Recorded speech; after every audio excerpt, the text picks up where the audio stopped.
And I'm pretty sure we're live. There's always a delay with my chat coming on, so I like to fight with my chat window for I just noticed your thumbnail for this of you pointing to my book with a look of horror on your face. oh, do you want to start the live stream by talking about clickbait thumbnails? Because we can talk about that. Yep. I did want to start by saying, you did a video called "Don't Be a Lazy Dungeon Master." I know, that was like 2 years ago. I know. And then you it hurt. It physically hurt. Oh, I know. It wasn't in response to your book. It was just... You didn't hate me. You weren't thinking about me at all. No, I wasn't. Wait, hold on a second. Okay. Hello, ladies and gentlemen. What's going on? I'm here with Mike, and your last name is Shea? How do you pronounce it? Shea. Okay. Shea, yeah. Mike Shea from Sly Flourish, prolific blogger and podcaster. He makes a bunch of books and cool stuff, too.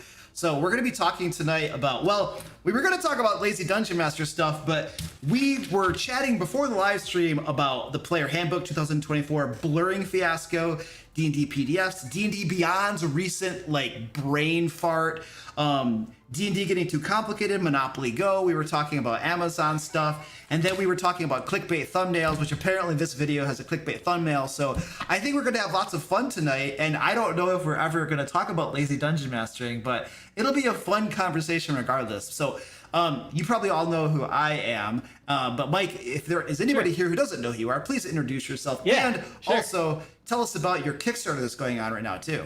Okay, thank you. I'm happy to. So Mike Shea. I have been playing D&D forever, since 80s, and started a blog about 15 years ago called Sly Flourish, named after the rogue power in 4th edition D&D. I decided I wanted to have a blog focused on helping DMs of 4th edition D&D run better games. It has obviously evolved since then. And I did a little bit of freelancing for Wizards of the Coast back in the 4th edition days, wrote mostly for their Dungeon and Dragon magazines back then, and then started freelancing with a bunch of other companies and have continued to do so. I haven't done anything for Wizards since D&D Next. Myself and my two friends and partners, Teo Sabadia and Scott Gray, actually wrote what I think was the first D&D Next adventure. What was it called? A Dracolich adventure. I can't remember his name. Lair the Dracolich, something like that. And so we, and since then been freelancing with a bunch of other companies. Halfway through that, I wrote a book called The Lazy Dungeon Master, which was kind of it was sort of my experience having shifted over to D&D Next, which was the playtest of 5th edition D&D, and then 5th edition D&D from 4th edition D&D, and the recognition that for many people, the less they prepared, the better their games were. And I was like, well, that's an interesting hypothesis. But a lot of people kind of came forward and said, oh, yeah, no, I prepped all this stuff. I mean, we hear the meme all the time, right? I prepped tons of stuff, and then we run the game, and then nobody actually did anything that I prepped. And, but I had to make everything up, and then it turned out people had more fun with the game than I did otherwise. So I kind of wanted to dissect that idea. Bunch of polls, bunch of surveys, bunch of other stuff. Wrote it in that first book. Followed through on that, and then about 3 or 4 years later, took a bunch more of experiences from other people, a lot of polls, a lot of surveys, a lot of conversations with lots of GMs, and put that together in a book called Return of the Lazy Dungeon Master, which was certainly more popular than that one, and I think kind of had better, far better experience from many people in it after the original book came out. So there's a lot of material in there. I think it stands a lot better today than the first one did. Continue to, been doing all kinds of things since then. Started a YouTube channel, started a podcast, started a newsletter, running a bunch of Kickstarters, putting out a bunch of other books, adventure books, things like that. Following up on Return of the Lazy Dungeon Master with the Lazy DM's Workbook and the Lazy DM's Companion. And now my most recent one is The City of Arches. City of Arches is a high fantasy city source book for lazy DMs. A book written by a DM for DMs to make it easy for them to drop this into their campaign world. Build it out and expand it how they want, use it for everything from small one-shot adventures to larger campaigns, and really give people the material that they can use to kind of build their own stories and build their own adventures in this high fantasy city. That's awesome. I'm looking up who I am. I'm looking up your Kickstarter right now because it was doing really well. Yeah. There's a 42-page sample on there. So if you really want to see what it's like, there's a giant sample you can get with one click. Get this on screen and check it out. So this is the Kickstarter. I'm showing people your Kickstarter right now. Oh, awesome. So this is what it looks like. So you guys can go over there. There's a link down in the description. There's probably a link in the chat and stuff. I don't think I have a moderator tonight, so it's probably down. It's in the description for sure. But yeah, you guys can go check this out. And there's only like, what is it, a week left or something? Yeah, so we're going to end next Friday. So a week from tomorrow. Yeah. Okay, yeah. So go check this thing out. It looks pretty sweet. I'm really excited for it. This has been a really fun. So one of the things that I did with the Lazy DM's Companion that worked really well is I built it piece by piece on Patreon. So I would literally put out like one page a week or so of different kind of ways to, toolkits to run different kinds of adventures. And then eventually put that all together into a book and then use the Kickstarter to finance the art and the layout and the editing and everything else. But I got to test all of the material over a long period of time. Oh, that's cool. The City of Arches, I did the same thing. So I've actually been writing it for 2 years. And not only have patrons had access to it, but they've been running it. They've been running campaigns in it. A friend of mine is running an organized play campaign setting with multiple groups here in town based on it. So I get lots of feedback about what works, what doesn't. Oh, that's cool. what parts they like, what parts they don't, what parts really work well at the table, what ones kind of fall flat. And I've been able to kind of work on it before we've even kind of put it together into a full product. And now with the funding and the backing, we're getting really awesome art, tons of beautiful maps, beautiful artwork. Full editing and design from my longtime friend and collaborator Scott Fitzgerald Gray, who's a longtime veteran of Wizards of the Coast, and he was the editor of the original 2014 D&D books. Yeah, that's so cool. It's gonna be great. Yeah, that's definitely the way to do it, is to publish it little by little over a period of time, and then once you have the actual content ready, then you launch the Kickstarter to do the artwork, to do the layout, to actually print the book. Like, it's so much smoother. Like my first Kickstarter, I had some of the book written, but not all of it, and it was a pain writing the rest of it. And we've really learned that, like, you really want to, as much as possible, have everything written. At least you can't get the artwork. Artwork is super expensive. Oh my gosh! So you can't do the artwork beforehand. It's like almost impossible unless you have like big money, But like writing it, if you can get it written and then just do the artwork and layout and stuff, it makes your life so much easier. Yeah. The process for us has been like, basically we're able to sort of self-fund about half of the artwork from a previous Kickstarter. And so we're able to get a fair bit of the artwork. I wanted to get like enough that we could do a great big sample chapter and everything like that. And so we've got a fair bit of the art done. And then we fund all of the rest of it. But we're sort of putting ourselves in debt before we put the product out on the expectation. No, and that's what you do. You take like your funds from a previous Kickstarter to get the next one going. Yeah, I mean that's what we've done in our last couple as well. Although our like little fund for our next Kickstarter is getting kind of low. So now I'm having now I'm siphoning money from our monthly income over to that fund.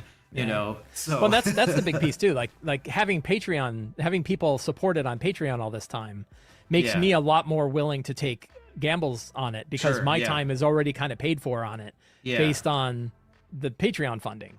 So that helps a lot. And then you have the other model, which is what EN World does. EN World, their last one funds the entire next one. So by the time they're done with their Kickstarter, they ship the product like that day. Like really? The book is done. So it's pretty wild. Their process is pretty wild. Yeah, like if you're confident you're going to make enough money and it's going to be successful, then you can do that. But I'm always every Kickstarter, it doesn't matter that I've done 4 and they've all done really well. Like, I'm always just kind of like, dude, what if it bombs? What if it bombs? What if it bombs? Right. Because you never if know. it bombs, like for instance, we all know that the funding goal is BS. Like, in order for a Kickstarter to actually fund, you got to make 100,000. Otherwise, you can't even pay for the artwork and your time and stuff. So the 10,000 funding goal or whatever people said is horse crap. But But if your Kickstarter bombs, you know what I mean, you always have the reassurance of, I could always cancel it and then I'm out whatever I've paid to get here. But I'm like, but if you've done the whole book, all of the artwork, layout, and everything, it could just be a loss. You're on the hook for everything. So that would be Yeah, little and companies that terrifying. have like continual revenue streams and their own employees and stuff like that usually have enough around to be able to fund the product, fund a product. But yeah, you're right. Yeah. Like They for can, us, yeah. the initial goal would just barely cover the costs that I had expended at that point. Yeah. Oh yeah. Right? Yeah. Absolutely. And none of my time and nothing else. And then for us, yeah, it was about 2,000 backers is what we figured we'd had to have before it would start to break even. yeah. And so but yeah, you don't put that as your main goal because then it just looks like it's going to fail for the first 2 weeks or whatever. Well, the It took thing us a is, while to get to 2,000. the Kickstarter algorithm favors you once you are funded. pledging. Once And you there are pledge, lots of people who won't back a project until they see that it's funded. And you want to they want to see that percentage funded. It's like, oh, it's 5,000% funded. Oh yeah, let's go. Right. So like, Yeah, I was running the campaign. We were doing it for Forge of Foes, which is our big book of of how to build monsters for 5e that we did last year. And I was kind of making fun of the like funded in 24 minutes badge, right? I was like, oh, that's just ridiculous. Like, who does that? No one cares. It was, and then like we were funded in like 18 minutes, and somebody put the badge on. I'm like, well, now I look like an ass. Right? oh, Like, because you were mocking it, yeah. I was making fun of it, and then we had it because What like did our last one funded in? It was like a minute or something, but like it doesn't matter because I set my right. funding. It's not the real. Right, No, I set my funding goal for 10,000, so that it's immediately funded. Like it's just, the lower the goal, the faster the funding. it's just you're just like it's like smoke and mirrors. It's just games at this point on Kickstarter, But I mean, but still, the interesting thing is you said there are some larger companies that can just bankroll it and stuff, but you still have larger companies like Reaper. They always kickstart their minis. I mean, the thing is with minis though, you have to buy the molds, which are really expensive. Yeah, So I mean, I can can't understand imagine. why you would kickstart that, even if you're an established company. Yeah. But Yeah, I mean, listen, I watch Wormwood or Worm Life, which is Wormwood's video that they have about their business of making like dice trays and gaming tables. Yeah. And they had this just fascinating one for it was one of the largest Kickstarters was for their thing they call the Ultimate Gaming Table. That was a prefab gaming table you could buy, so it was a little bit cheaper than a normal big fancy gaming table. So it's like an And IKEA one where money you was just put it together pouring yourself in. or something? What's that? It's like an IKEA one where you put it to yourself? Yeah, it's a little bit like an IKEA one. It comes in a flat box, right? Okay, gotcha. And they, money was pouring in, and they had this video of them watching the money coming in, and everyone's cheering every $1 million it makes. They're like, yay! Because it made, I don't know how many $1 million. Wow. And the owner turns around and he's like, you talk about that number like it's a good thing. That's debt. Like, that's not money, that's debt. We owe those people those tables for that money, and we don't have them yet. And he was like, it's scary because for him it's like it's unlike you and I, like we print books and PDFs and out they go out the door, but when you're making physical real big physical stuff, they had to buy another company to make the tables that they had. And they said the first Kickstarter, which I don't know, it was tens of millions of dollars, they lost money on it in the end, right? Because the infrastructure cost was so high. So then they're like, we now have to run another one to make money on the one that we lost. You can really dig a hole. There are some Kickstarters that I've seen that and they're big ones. They're ones that make like $3 million or something. Yeah. And I'll look at these and I'll look at them and I'll be like, they're selling a big thick book for $30. And it's the book and the PDF for $30. And I'm like, how are they making money? Right. Yeah, they had 10,000 backers and they made like $1.5 million. Such a good deal. But how are you making money? Because I know the back end of things. I'm just like, I don't think you're making money. And then they I don't know, they pay super high wages because they're like in expensive parts of the world, like California or something. And I'm just like, and you have a team of 3? And how are you making money?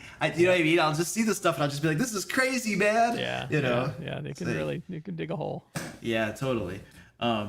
All right, what's next? So let's talk about the PHB 2024 blurring fiasco. Oh, man. So I woke up and somebody was talking about the Jordan who got the strike against his channel. And all he was doing was giving Wizards of the Coast free promotion, and then like, hey guys, go buy this. This is really cool. And not even free promotion. They gave him the book. Right. They gave us the book from their marketing team. It wasn't like we went to Gen Con and got one and they decided to make videos about it. We were working with their marketing team. Now, some people signed an NDA that explicitly said not to show certain things, but there were others. There are others like you that they gave. You refused to sign it, if I remember correctly, and they were like, you know what, that's okay, take it anyway. And they had, well, a little different, yeah. So the people that signed the NDA got an early PDF copy back in May, right? Okay. In late May, they got an earlier version, Yeah. and I was like, beyond like the hey, I don't really want to sign an NDA. I've seen what happens with WotC and NDAs, and also keep in mind, I have probably like 10 other NDAs that I signed with them years ago. I don't even know what those. I think they're probably all void at this point, but I don't know. But I didn't sign one of the recent ones. Because I was also like, I just want the book. Like, I don't want a PDF copy. And there was also like this weird thing about like, hey, you're not required to make content on us, but we really are seeking the people that will make content on us because there's only so many of these. Right. And there's a lot of weird things in it. So I was like, yeah, I don't need it. I don't want it. So you read the NDA. How long was it? No, I didn't read that. They didn't send that NDA. Oh, right. Okay. They asked if we were interested, and if so, we would have to sign one. And I said, Gotcha. I'm not interested. So. Okay, gotcha. So I never saw it, but yeah, I had friends who did, right? Yeah. And I don't think it had a lot of big stipulations about what you could and couldn't show. Okay. So yeah, there was, I never saw it, so I don't know for sure. But I don't know that they had a lot. They certainly not the level of granularity that they ended up with when all of this came down, right? As far as I know, nobody that I know of published anything that WotC specifically told them they shouldn't publish. And yet people were still getting in trouble. Yeah. Okay, so Jordan got a strike, and that got taken down, thankfully. Yeah, and trouble is also, depends on your definition of trouble. The only, as far as I know, the only real trouble anybody faced was Jordan with the takedown notice or with the copyright strike. But you had spent time editing a video, and then they asked you to blur it. Yeah. And Two you videos, and I both know, first of all, that once you've done the post on a video, if you got to go back through and blur it, if you're doing it, I don't know what you use. I use Adobe for my video editing, like Premiere. I use a program called Descript. Okay, but if once your video is already staged on YouTube, like that's a nightmare to blur it at that point. Yeah. Well, it wasn't hard to blur it. It just makes the video terrible, right? So there is a blur feature in the YouTube editor. And you can draw the blur box, and I just drew it over the whole video, right? I left like a little edge, and I drew it over the whole video, and it looked terrible. And my whole point was like, great guys, now you have a video promoting your book that looks terrible. Right. Like, is this what you wanted? Yeah. And another friend of mine told him the exact same thing. Like in his video, he was zooming in and out, right? So mine was just a camera, and I had the book in front of me. So for me to blur it, I just had to put the blur over the center part, and I was done. Right. But his was going in and out, and he's like, I'm going to have to move that blur box about every 20 seconds in an hour-long video. And he basically went back to him and said, I'm not doing it. I don't have the time to do it. Right. Yeah. And you tell me if you need me to take the video down or not. And by that point, they were already scrambling. So they never told him anything. So he never actually had to blur his video. Because then by the time they came around with their new guidance, he was within he was conforming to the guidance already. And so he didn't have to change it. But yeah, so mine, I had to draw the big blur on it, which sucked. And then I had a whole other video I was going to publish. Yeah. And I didn't want to put that out with a big blur on it. So my wife and I talked about it. My wife's my partner in this business. So all we do is talk about D&D all the time. And we talked about this. And I was like, I don't want to post it. This was how to make a character. Like, I actually went through a character build process. And I was like, I was so excited to do it. It was fun. And I felt like a 16-year-old kid again, making a character. And I was enthusiastic about it. It was just a good time. Yeah. And now I'm like, I don't feel like that now. Right? Like, after they went through this stuff with me. Yeah, you have this icky, and now I'm like, feeling. am I going to put out this video where I'm all happy about this thing when I don't feel like that anymore? Right. And so I was like, I'm not going to publish it. But then they changed the guidance again. And then my video was going to be fine as it was, and so I put the video back. That one I did put out, and I was glad to be able to do it. Like, I didn't want to put out a video that was marred either. Like, that one really kind of sucked. Yeah, I get that. So you got to wonder though, like, what are they doing over there? Like, why don't they give people these expectations to begin with? Yeah. Like, it's like, did they fire all the people that knew what they were doing, and now you just got people that are kind of like new out of college, like right. Yeah, I don't know. So yeah, I mean, any big company, any big organization has this kind of weird fiefdoms and different people and different elements of power, and you can see it there from time to time. You know that, like, whoever it was that decided to send the Pinkertons after a Magic the Gathering player wasn't working in the marketing department, right? And so you know that, and like, I mean, not to drag back old, dig up old bodies, but like the OGL fiasco. We saw the email and we saw the posts on D&D Beyond, and you read them and they're just horrible. Yes. And then all of a sudden it changes, and now it's Kyle Brink. Yes. And Kyle Brink's like, he knows what we want, and he knows what we're talking about, and he knows what we want to hear. And it's no BS. It's none of this like we both won, right? It's real stuff. And so they're just different groups there that kind of vie for power. One thing that I think is, if you want an insight into this, that I think is just absolutely outstanding. So Peter Atkinson, the president of WotC when he bought TSR, has a Gen Con TV YouTube channel that he's been working on for a while. And he has a series of 6 videos where he and whatever designers he can get are playing through every version of D&D from 0E to 5E. Okay. And they have a 2-hour segment at the beginning of it where they just talk about what the industry in the game was like when they were working on it. And the ones for 3rd edition and 4th edition are fascinating on the insight of what the company was thinking. Right. What ways they were thinking now that they're still thinking today that are flawed, and like how things shifted inside of the company around the designers and the design of the game. These are videos that we can go on YouTube and watch? Yes. Yeah. I've been watching them all week. What's They're the name of the fascinating. channel? So it's Gen Con TV. Gen Con TV. Yeah. And the series, is there a name of the series or something? Yes. It's the D&D 50th anniversary celebration, which is not a great name for it because it's far more interesting than that. Okay. All right, I'll have Let me to see look if it I up. can. I'll get it. So it's called Celebrating 50 Years of Dungeons and Dragons, and there's 6 of them, and they have a playlist on the Gen Con TV. Okay. That sounds interesting. And it's just it's like just those. I mean, and it's all the people that are there. It's Rob Hainso, the lead designer 4th edition. Jonathan Tweet, the lead designer for 3rd edition. Mike Merles, the lead designer for 5th edition. Yeah. Right. Like they're there talking about what it was like, and none of them work there anymore. So they're talking about the industry. So like, the whole topic of like people complaining that 4th edition was like World of Warcraft, and then people saying, no, it's nothing like World of Warcraft. 4th edition is its own thing. And Rob Haynes was like, we were told from the executives to make a D&D game that looked like World of Warcraft specifically. Yes. Right. And it's like the lead designer is saying this, like, so there's really like, they're far enough away from it now. That they could say stuff like that. Right, And it's just, right. So my point of bringing that up as far as this is like, it talks about sort of the chaos that exists, in my opinion, when you have a giant $4 billion entertainment company that wants to be stuff that sometimes it's not, and different groups. I mean, look how many executives have changed hands in WotC and D&D, right? They have a new vice president of D&D in like a year. They had a new president of WotC within a year. They had one that was there for only like a year and a half. It's, a lot of turn, right? Kyle Brink. So they bring Kyle Brink out to kind of work with all of us, right? And he met with a whole bunch of different, I don't know, were you one of the people he talked to? He went to a whole bunch of different YouTube people. And did a bunch of interviews. Has never talked to me. Right? So he went out and did a bunch of interviews. And then what? Then they fired him. Yeah. Right? So it's like, oh my God, like the dude you sent out as the sacrificial lamb to talk to all of us. Got sacrificed. You really got sacrificed. So the answer is it's just and then this whole thing with the that probably matters way more to most people than the Blurgate thing is the D&D Beyond thing that happened this last week. Let's pause and that's that. another one where clearly let's pause that for a second. Yeah. So back on the Kyle Briggs thing, I can't help but make this comment.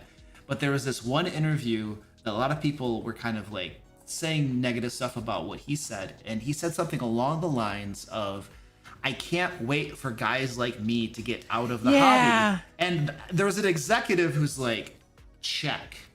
I think that, I mean, I'm of the opinion that was, taken out of like he said that and it was taken out of context. Yeah. Right. The whole context of that, and it's really apparent when you watch these videos. If you watch these 6 videos, all of the designers for the last 50 years of this game have primarily been white dudes. Right. And when you bring them all together and you look and say, hey, look, 4 more white dudes. Hey, look, 4 more white dudes. Hey, look, 4 more white dudes. That, it wouldn't be bad to have a little bit more diversity in the lead designers of this game for a game that they want to be played by more than just white dudes. So I feel like that's what he was saying. And but it was the way he said it was so stark that it kind of, he needs to articulate it better. asses. And the people that were interviewing him, the context of it too, is probably what contributed to it being taken the way it was taken, Yeah. So he needs, if that's what he meant, he needs to articulate a little bit better. Well, he doesn't need to articulate better now. No, not anymore. He's right. So, gosh, man. Yeah, and it is really that's one thing that immediately became apparent to me watching those videos. It's like, oh man, four more old white dudes. When they laid off Mike Merles, I was like, oh my gosh, are you kidding me? It's like you got these icons, game designers, and you're just like, well, profits are down. We got to lay people off. Just axe them, Yeah. So. And the killer of that one was, and this is where I made like my big profound statement of like, why do we even pretend there is a Wizards of the Coast? It's just Hasbro. Right? Like, and the answer was like, oh no, Wizards is its own subsidiary. It's like, really?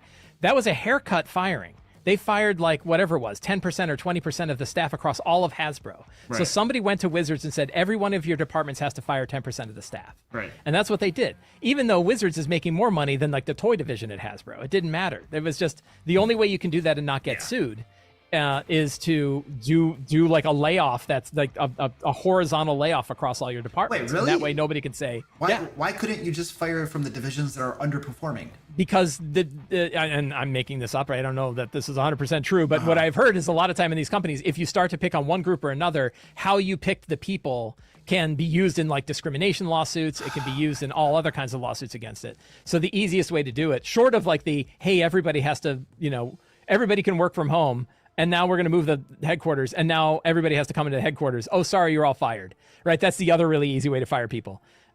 Is the haircut firing. Like we just fire evenly across all divisions. Division heads are the ones that decide. And then there isn't this conception of that is so horrible because you end up firing really good workers and performers. Yeah. And then people who probably should get fired don't. And so that is just horrible. Yeah, it's awful. But the idea that like that was a Hasbro decision, not a WotC decision.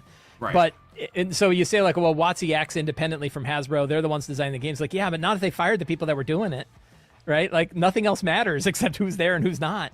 So, when we think about the design of D&D, it's Hasbro's choice in the end because they're the ones deciding who's playing and who's not. Right. And especially not to mention, I'm sure they have more decisions than that. Especially when you have, like Chris Cox, this was years ago, but he basically said something along the lines of Wizards of the Coast has to increase its revenue by 50% or something. And when you make a statement like that, people at Wizards of the Coast say, okay, need to make more money. Check. Yeah. And then the natural outcome of that is things like the OGL trying to do that. Or the new player handbook that came out. Everything is way more powerful than previous stuff. Yeah. Why do they do that? To sell books. Yeah. So when you give these high level statements of make more money, there is a trickle down effect. There's a natural consequence of that, and we see that. So you're totally right when you say that Hasbro's in charge. Like there are game designers, I'm sure, that are just like, they're probably sitting there being like, I hate how we have to make everything OP to sell more books. I wish we could just have a system that works and I can use the old stuff with the new stuff and it all works together. But these guys want to make money, so now I have to do this. And they're just like grouching about it. Like, and I know, we'll know in 15 years when they're on Peter Atkinson's show and they talk about it. But like, so I don't know that there isn't evidence to me yet that the designers who made the 2024 version of D&D were given guidance from on high saying, make sure the power increases there. It could be that they just wanted to make things more powerful, right? It could be that they were just excited about it. However, a piece of evidence to the contrary of that would be, again, I just was listening to it earlier, was Rob Hainso talking about the design of 4th edition, who said like when they were designing 4th edition, people were on high were saying, we expect to get the rights to make video game versions of this back from Atari. And when we do, we want to make sure that this game system is compatible with our new computer game version. So make sure it plays like a computer game. Right. And that was in the design. So it could very well be that they did get design stuff saying, hey, it's not going to be enough to just clean up, 2014 D&D and polish it and fix a couple of things that we know are problematic. Yeah. But keep the power line the same. And instead of like feats for everybody and double feats, feats with ability bonuses, and rogues don't need to use bonus actions for their second attack anymore, and they get to do other stuff with their sneak attack, and every monster's prone constantly, right? And so they and there's, I mean, ultimately you could say that there's a problem with that because then the older stuff is outclassed, but You could also say that I guess my standpoint is if they want to make everything more powerful, okay, you got to sell books. I can appreciate that. I run a business too. Like, okay, respect.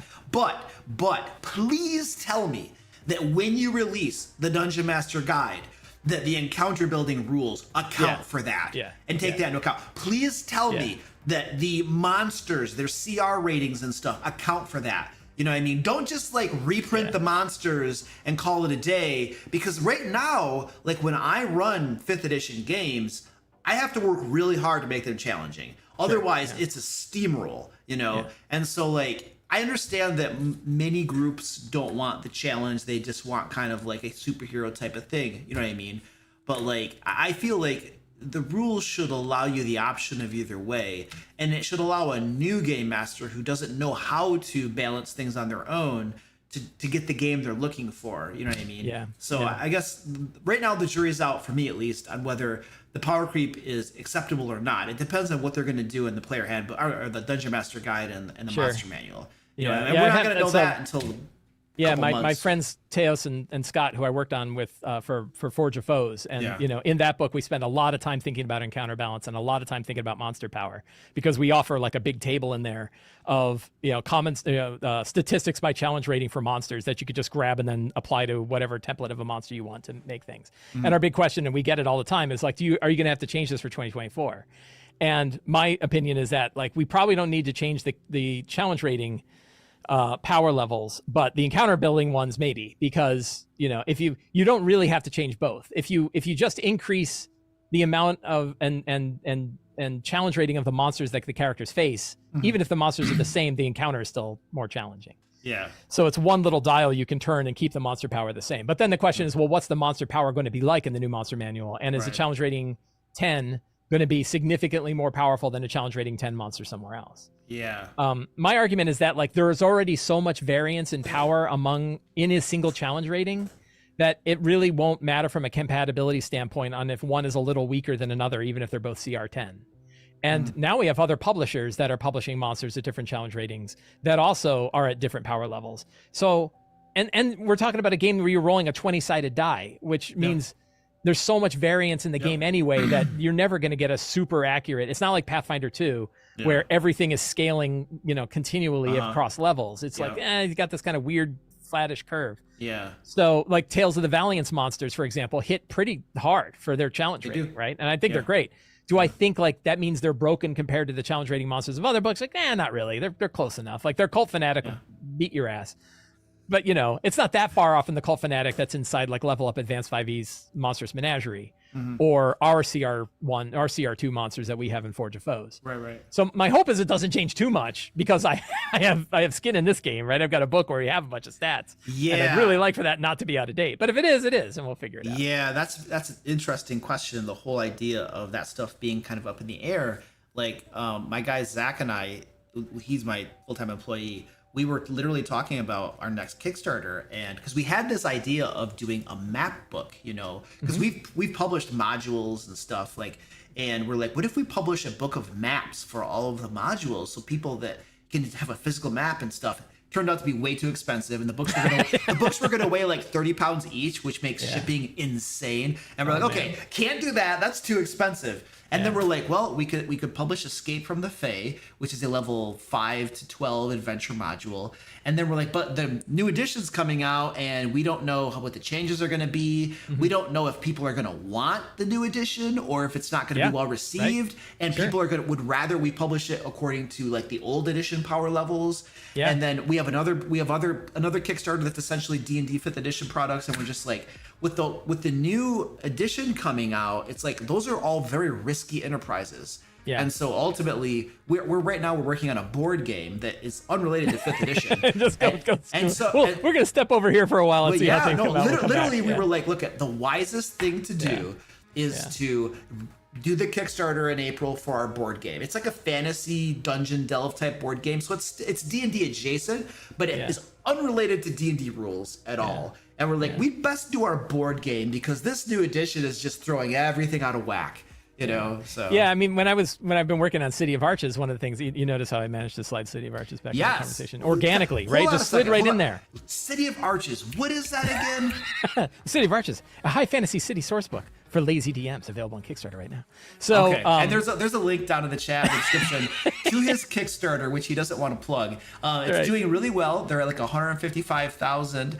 And it ends in about a week or so. A week from tomorrow. So a week from Friday. Go click the link and go check it out. It looks pretty cool. And get that sample. There's a really cool sample. Oh yeah, you got a free sample. That's right. Yeah. 42 pages, including 2 adventures you can run for free. That's a serious free sample, dude. It is it's about a third of the book. Ooh, right, we're giving away a lot of the book. Cool. So so when I was working on it, one of the things I wanted to consider was a little less of like where's 2024 going to be compared to other editions and stuff, but also like, since the OGL stuff, I really want to think of 5e as a platform, not as one game system.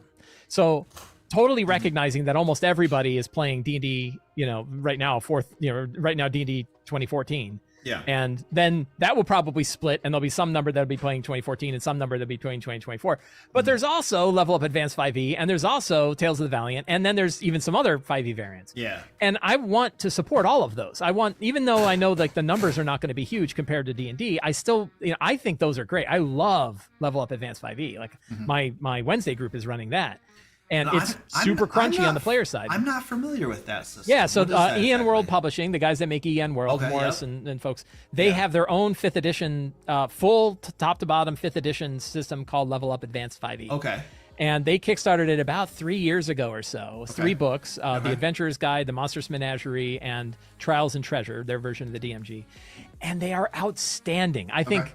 So certainly the Monstrous Menagerie and Trials and Treasure are absolute drop-in replacements for the Dungeon Master's Guide and the Monster Manual, and they're better in many ways. Like, if you look at the monster design, not just in like stats, but like the things that they offer, like knowledge checks on monsters, like treasure parcels on monsters, like related encounters for every monster. So if you go to a hag, what monsters hang out with hags?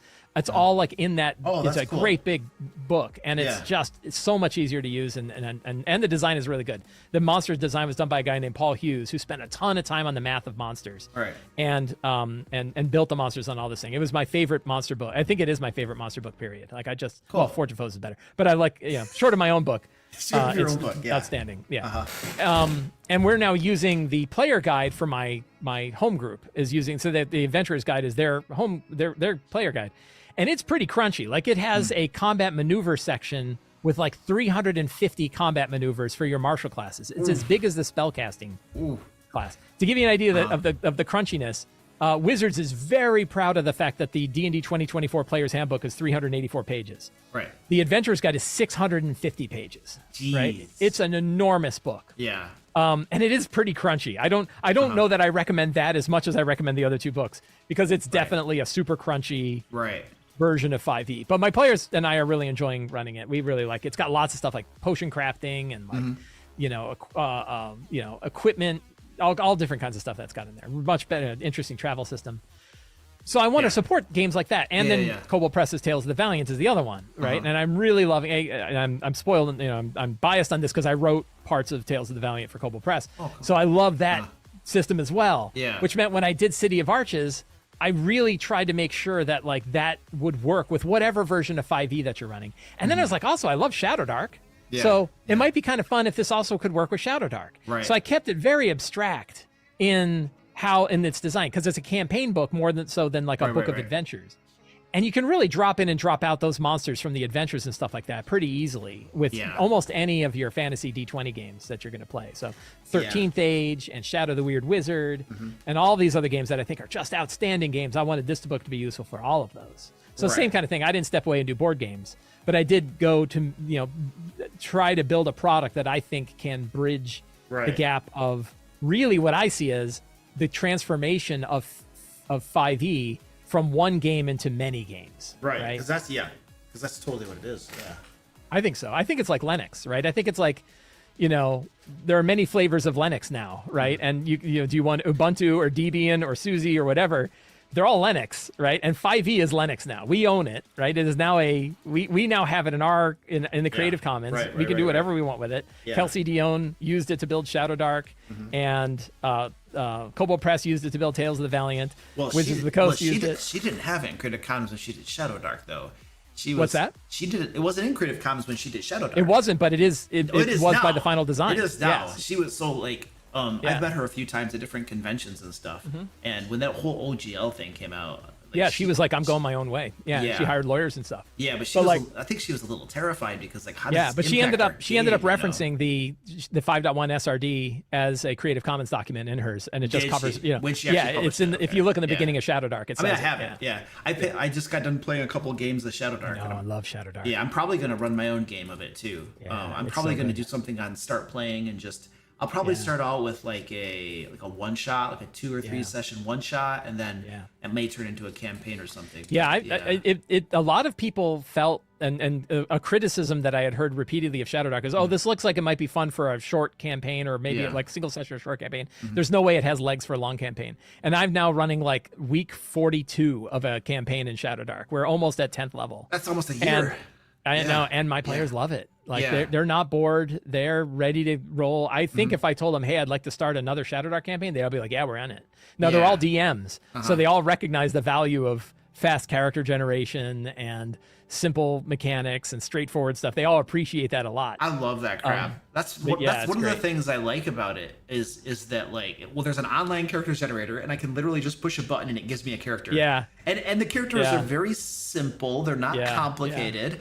And then, because like the interesting thing about a lot of these games is like, people will see like these lightweight rules and low mechanics and stuff, and they're like, oh, there's no meat to this game or something. But if you look at an actual game table, what happens over the course of 4 hours of gaming? Like, I literally was at a game at Gen Con where I was just observing it, and I didn't know what game system they were playing because it almost never used the rules. Like, you're walking around, you're exploring, you're talking to things, you're interacting with stuff. You know what I mean? It's like, so like having a rules-light game, it doesn't impact gameplay necessarily. You know, I played Pirate Borg, Mothership, all very rules-light. you and I had like an identical experience. I went to a local convention here, and in one day I played Pirate Borg, Dragon Age, Blade Runner, 5th edition D&D, and something else. Right. And what I walked away with was, they're all pretty much the same, right? Like, you know, Dragon Age, or not Dragon Age, Dragonbane.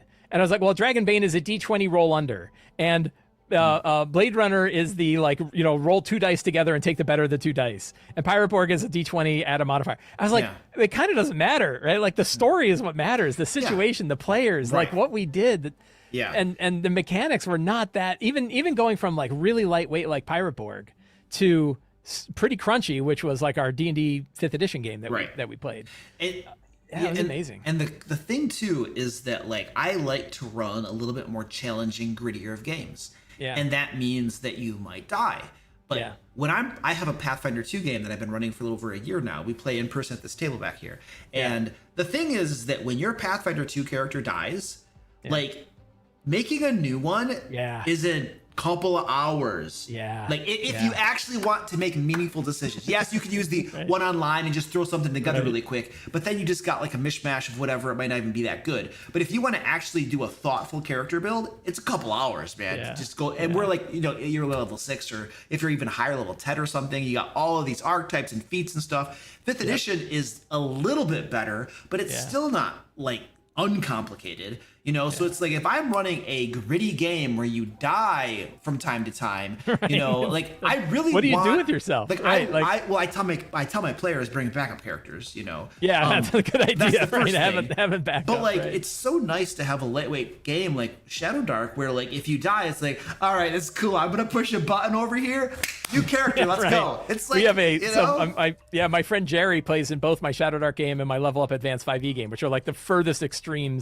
of complication. Right. He's on his 7th Shadow Dark character in our campaign. And our big joke is like, you start to smell the smell of toner in the air, right? the smell of heating up plastic. And it's like, oh my God, because it's like, you got to hit it and print out another character sheet for Shadow Dark. But that was the thing of like, I wouldn't even finish my gruesome description of their death by the time another character was already on the table ready to play. And then his Level Up Advanced 5e character got killed. And I say, he says I killed him. I'm saying no, the situation killed him. But his character died, and it was 3 hours for him to make a new character and level up. Yes. Right, like or two good solid hours. Right. To make up a new character, and that's where you're like, what do you do if you die early in the game? Now, like you said, bring a backup character is a really good idea. Yeah, absolutely. But that means you're basically banking 2 hours of time ahead of time. Right. When I was playing Shadow Dark, the game master, like I told him I've never played Shadow Dark before, and this is over like Discord. And he's like, "Oh, that's okay. If you need help creating a character, just let me know."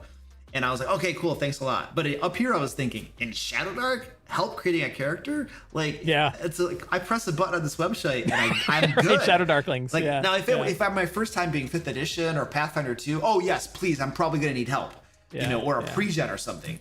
But Shadow Dark, I love it. And the things I really loved about, I saw this with Pyroborg and Mothership, is the character sheet literally walks you through what to roll and how to create your character. And there's only a couple places on each of them where you have to reference a couple tables from the book.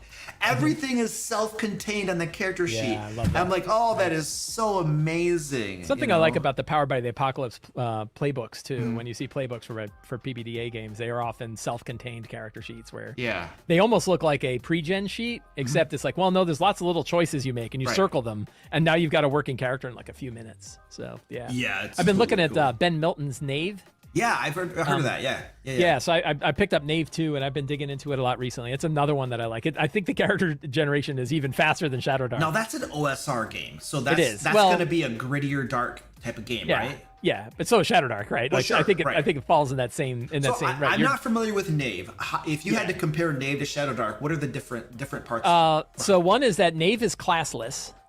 So you instead you pick you can either choose from or pick two professions, and your character is built from those two professions. So you might be a tailor and a geographer. I'm making this up. I don't know if that's what's and you can use those kind of determine what equipment you get, and you can kind of use those to describe like how your character sort of interacts with the world. Ability scores are just bonuses, and you get very few of them to begin with. The rolling for bonuses is interesting. You roll 3d6, but that determines which ones of your 6 abilities get a +1 bonus. So it's not, you just roll and it's for all 6 at once, right? It's a level 1 to 10 game, and the book itself, Knave 2, Knave 2nd edition, it really is like a very lightweight, old school fantasy role-playing game, and a book of really good random tables that you can use for any game in one volume. And so it's really built on the random generation of the adventures that you're going to run. But it's a really cool book. So there are 2 books, Knave and Knave 2? No, so Knave 2nd edition just came out. He kickstarted that one recently. That's the one I'm thinking of. It did really. Knave 1's still out there somewhere. I think that one's actually out under a Creative Commons license too. He actually put that whole book under. So Knave 2 is the one that he kickstarted about a year plus ago. Thereabouts. And really, really cool book. 80 some page, small trade, small hardcover book. I'll have to get that. I haven't played it, and I definitely want to. I've had friends of mine on my Discord server that have played it and say they like it a lot, and they feel like that's another one that has that you wouldn't think has legs over a longer campaign, but definitely does. So it looks really cool, and it's it's a really fun contrast to what we're seeing with the higher power games. It's interesting that I don't know that they would have, but imagine if the designers of D&D 2024 said, hey, we're going to go back even old school, and we're going to make a super high production value version of something like Shadow Dark. Right. I don't know that I would have wanted that, because we have Shadow Dark. Right. So they went, no, we're going to add more power to it, and we're going to make it a bigger. So now you do have this super heroic fantasy game on the other side. I kind of don't mind that too much, because it means we've got this wide range of different games that we can play and enjoy. So that's it really feels like I've been sometimes I'll get stuck in all the industry news and stuff like that, but then I get so excited about just this incredible wealth of really awesome games that we have. That we can play. I'm gonna have a Tales of Valiant game. I got my Level Up Advanced 5e game. I got my Shadow Dark game. I got my D&D game. Right? I've got all these different games that I can play. It's really great. It's awesome to have a lot of these options out there. And then you have DC20 that recently did their Kickstarter and stuff. All these options that are out there. And the interesting thing is that I started playing D&D back in it was either middle school or high school. It was somewhere around there. I can't remember exactly, but it was second edition, and I've only ever played up until recently. I'd only ever played D&D.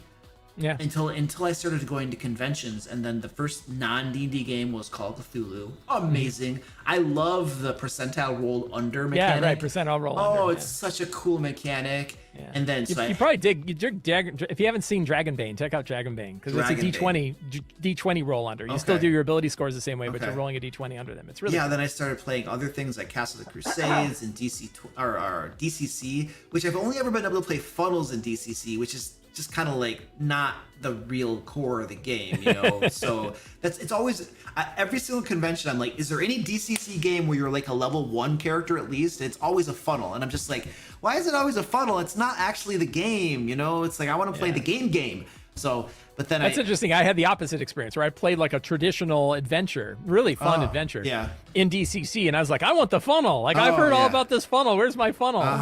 Yeah. I want to lose 5 characters in 12 minutes. I mean, the funnels are fun, but at some point you're like, I've done funnels. Right. I actually would like to play a game. I want to feel the game itself. So, but then I started playing all these other games and getting away from D&D, you know, and it's just like, these are amazing. Yeah. And I'm playing like, you know, the Pirate Board was awesome. I played Mothership at Gen Con with some other influencers and stuff, and it was like super cool. So, Baron de Rop from Dungeon Masterpiece. Yeah, right. Yep. He's the game master who ran Mothership for us. Mm-hmm. And that guy.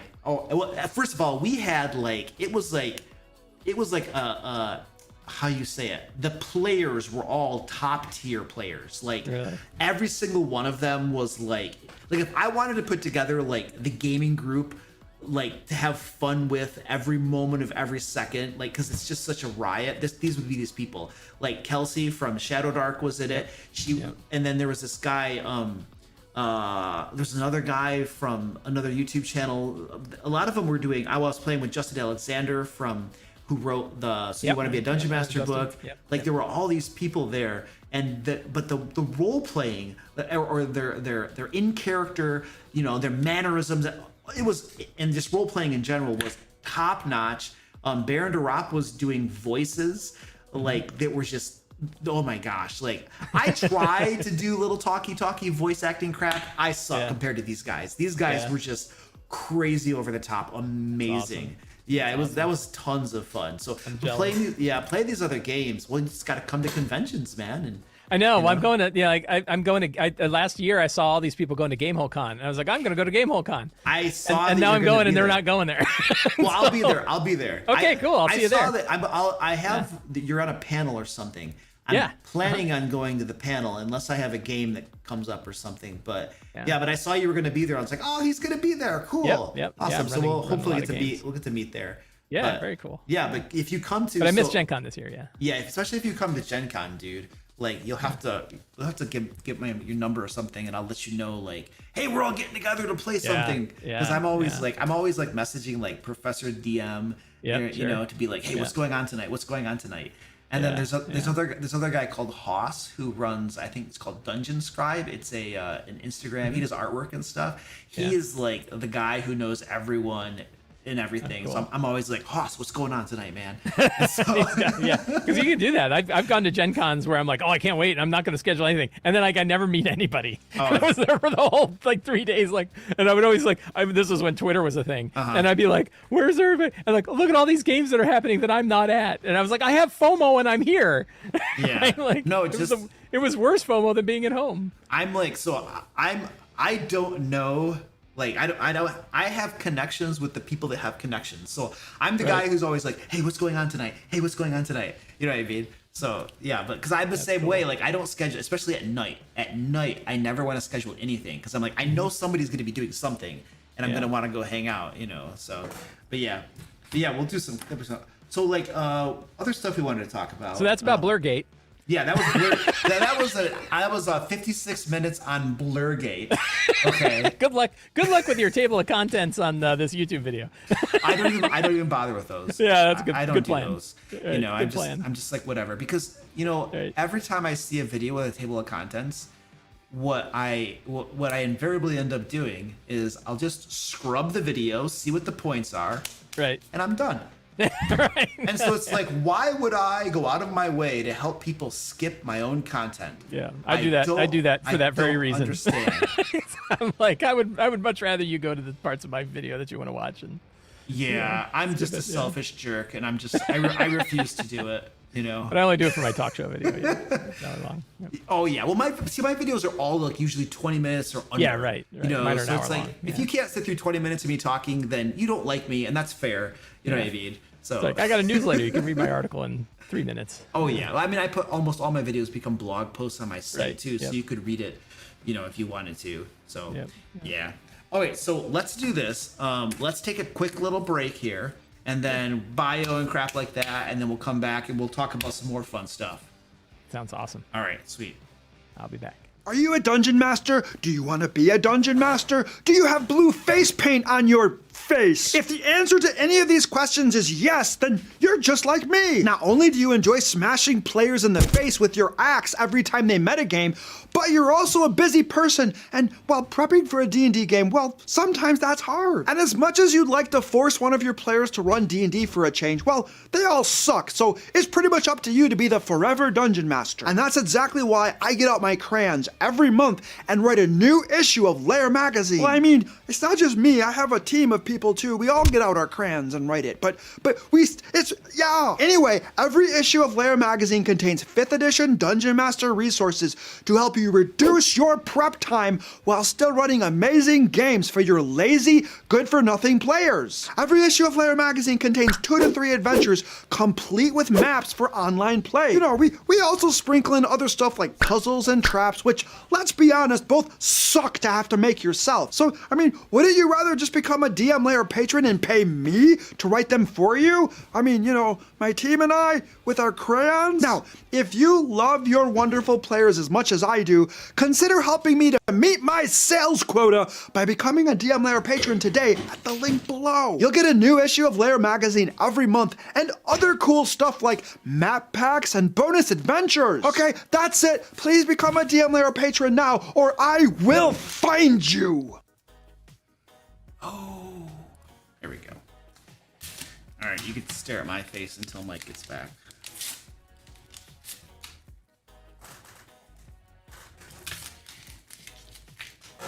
Oh, we got to talk about the D&D Beyond thing. Ooh, yeah, that'll be fun.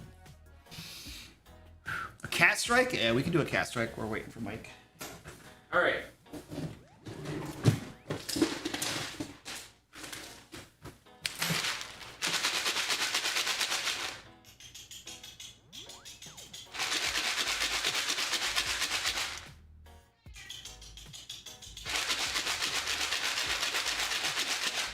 Well, I am not getting any customers, so it's gonna be Squeaky eating everything, and he's pretty chubby. He doesn't really need anything. All right, buddy. Yeah. Let's go to the cat cam. There we go. There he is.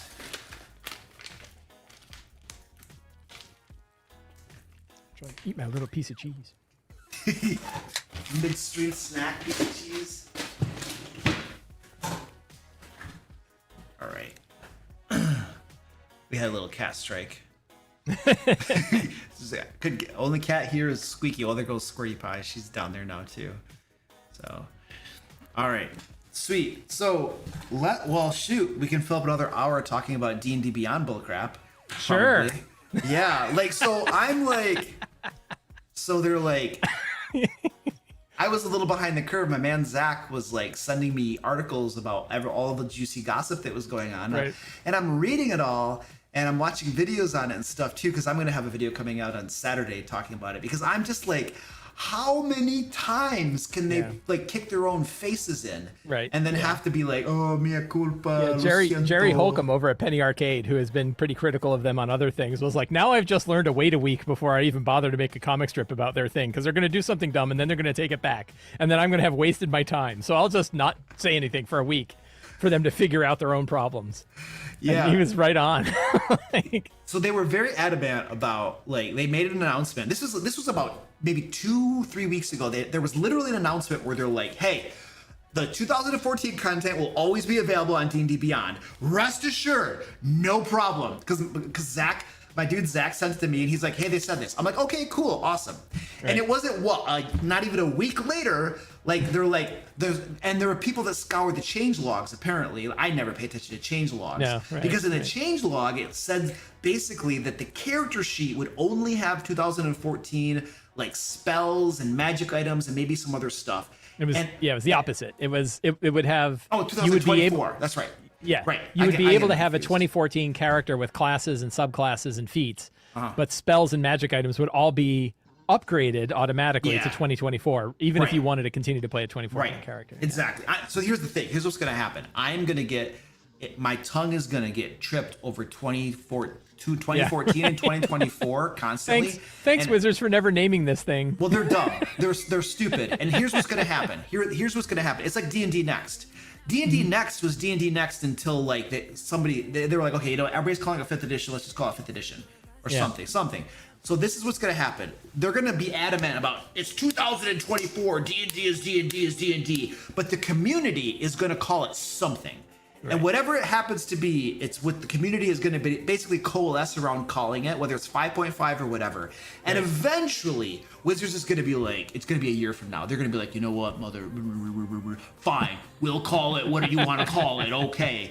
Because how long? I mean, in fairness, the original 2014 books say 5th edition on the back.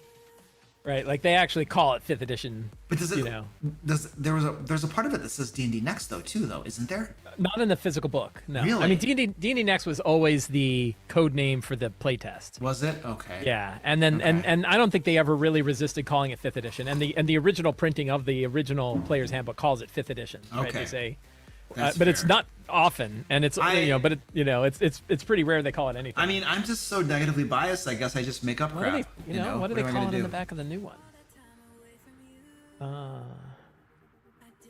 A companion to the 5th edition Dungeon Master's Guide 2024 and Monster Manual 2025. So that's what they say on the Monster Manual 2025 now. Yeah, so because you can't call it D&D 2024 because it's not just 2024 because it's coming out 2024. I'm calling it. I have made a decision to call it D&D 2024 instead of like 5.5. And the reason why is that 5.5 could also be applied again to like Tales of Valiant and Level Up Advanced 5e. Yeah. Because they are both iterations, and I don't want to downgrade their impact by claiming that makes sense. 5th edition is only D&D because I don't feel it is, right? And it gets back to my philosophy that 5e is a platform and D&D 2024 is a game wrapped around that platform, right? Or built upon that platform. What were we talking about before we tangented? Okay, so the D&D Beyond thing. Okay, so D&D Beyond. So they made this. The change log said that characters would have 2024 spells and magic items, and then people essentially like revolted. Yeah. Torches and pitchforks came out. Yeah. And then they made a post, this poor girl who's probably she made a post on their forums and she's probably just out of college and she doesn't know what's in store for her at Wizards of the Coast. I feel sorry for her, but she was told by her boss to make a post. Right. And so she made this post where she's like, I'm sorry, guys. Clarifying post, right? Yeah, clarifying post. She's like, I'm sorry, guys, but this is the way it's going to be, basically. And you can always look up 2024 stuff in the compendium, but this is how the character sheets are going to be. This is the way it's going to be. Yeah. And then at that point, I guess and every response after that was like, well, I did see one post where they must have been a Wizard of the Coast fanboy where they were like, no, this is fine. Technically, it's okay. So so the thing is then apparently people kept making outcry, and rightly so, because people are, first of all, you got a few different camps. First of all, you have people who are in the middle of long campaigns, like Dungeon Dudes. They don't want to Dungeon change. Dudes made a post where they're level 17 and they want to keep their 2014 characters until they finish their campaign, and there are lots of people like that. So it's like now you're going to tell us that you're forcing us essentially to change, because it's like when you introduce mid-campaign, right? When you introduce that much friction to your character sheet to have to go to the compendium and look stuff up, it's like people are going to do that. Why do we pay for D&D Beyond? It's for convenience. That's the only reason I give you $8 a month or whatever it is, for the convenience of my character sheet. And if you take that away, I'm probably going to see little value in giving you $8 a month. So anyway, I think it's $5 a month. is that 5? Sure. Yeah, So then for the you master have tier. people in the middle of campaigns that don't want to switch until a certain point, right? There are other people that may never want to switch. You know what I mean? And so like when you Right. when you do that, the thing is too, it's that not only that, but from my point of view and possibly others, when you do something like that and introduce that amount of friction, you know, in your character sheet where it's only the spells and magic items from 2025, with that, my little brain is like, they're intentionally introducing friction to coerce a change. You know what I mean? Yeah, Like, that's how I see I that. go with Hanlon's razor on this one, right? Like, don't claim enemy action what could be further blamed on incompetence. That, like, you know, I think it's just a mess. Like, I don't think they had an intention of like a secret plan to get people to upgrade to 2024. I think they're just running around on fire, right? Like, I don't think they have. Yeah. And what's really interesting is I fully fully expected that this was some kind of technical issue with D&D Beyond. That's what I because thought. this Yeah. platform's been bought out twice. Right. So I don't know that there's any developers there left that originally built it, and it was built for one system, 2014 D&D. That was Right. it. They're not Roll20 where they've handled a dozen Yeah. different systems and they can just make another. So I thought there was some goofy ass reason why they couldn't filter spells and magic items the same way they could with Yeah. everything else. When I was and, in my and then I thought, Pathfinder- then they're not going to change their opinion because they can't. But then they did. Right. Well, I was in a Pathfinder 2 game and we were kind of conversing about this whole thing. And that was what I said. I was like, look, because I used to be in IT. I used to be a Scrum Master. I worked with developers and stuff. And I was like, guys, it's possible that there's a coding problem, you know, that they literally or can't data do structure it. problem. Yeah. Or it could be the cost to implement the change is prohibitively high. You know what I mean? Like the devs might be like, well, we can do it, but this is the cost. Right, we'll have to rebuild the database. Yeah. And then the people with like the money bags are like, oh, or it'll take time, right? The other one is they wanted to launch this. Yes. I think it's launching next Tuesday, Yeah. right? Like they wanted to launch this on time, and maybe it was like, look, it's going to take us a lot of time. Right, but now they backpedaled. So either that means that it wasn't an IT issue, Right. or it means that all the executives are like quivering, like, oh my gosh, we're gonna get another OGL cancel D&D Beyond. This is gonna be a meltdown. Just say And yes. this is our Just say thing, yes. right? No. Right. It doesn't matter how much it costs. Tell them yes. Tell them we'll do it. We'll figure it out. Right. Like we're not. We, like And they, when they told us, is also, you talked about the poor woman who had to answer the customer service thing.